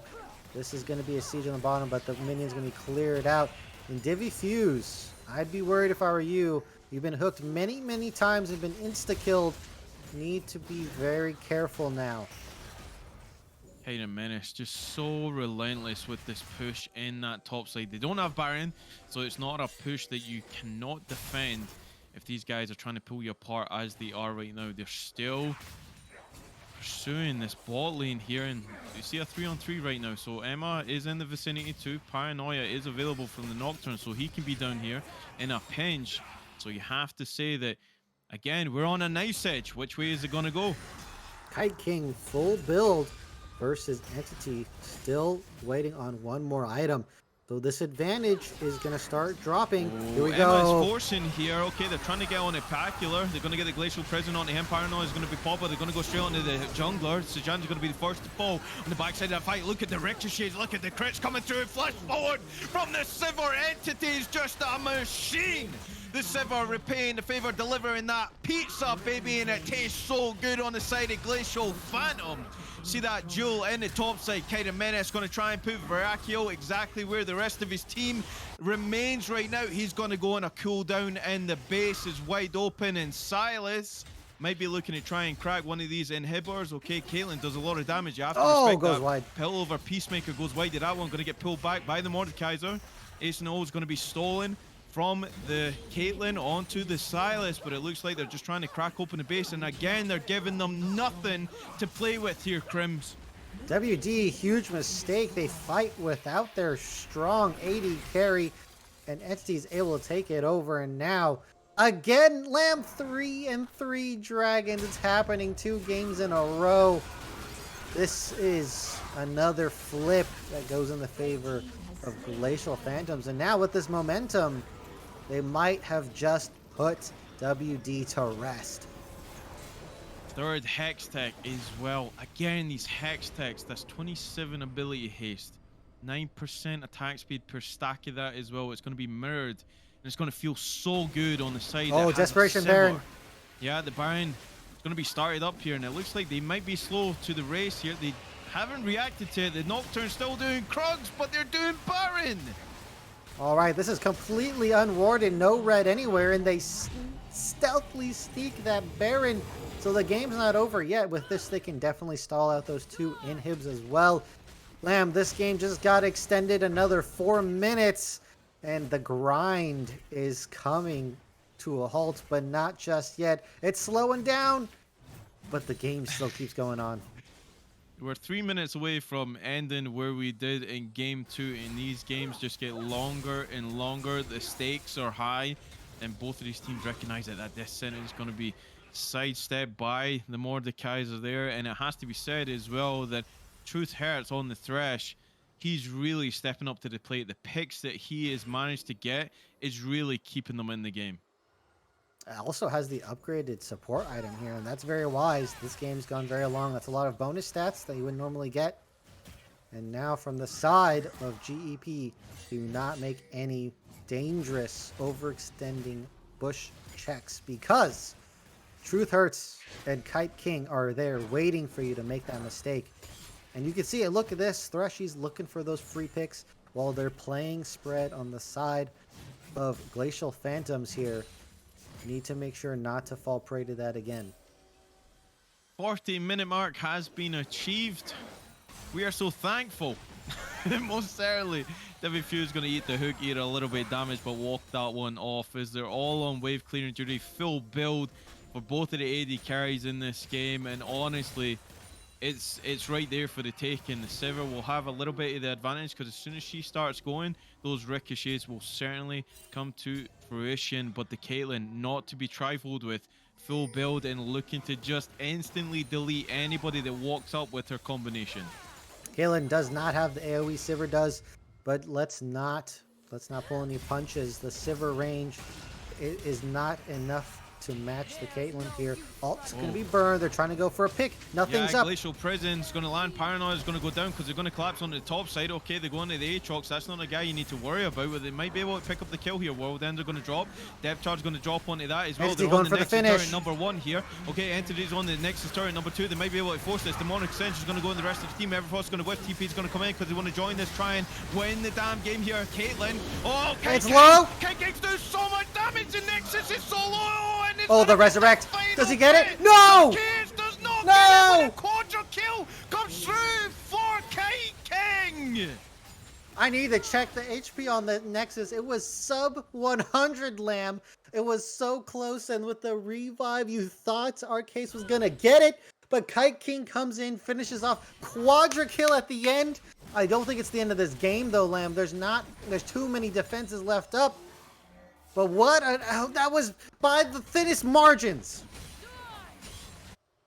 I'm not sure what to say other than you got heart, WD. You got heart, and they're looking to at least trade over the inhibitor. We still see 15 seconds on the Mordekaiser or 10 seconds on the Sivir. They could potentially try and force this.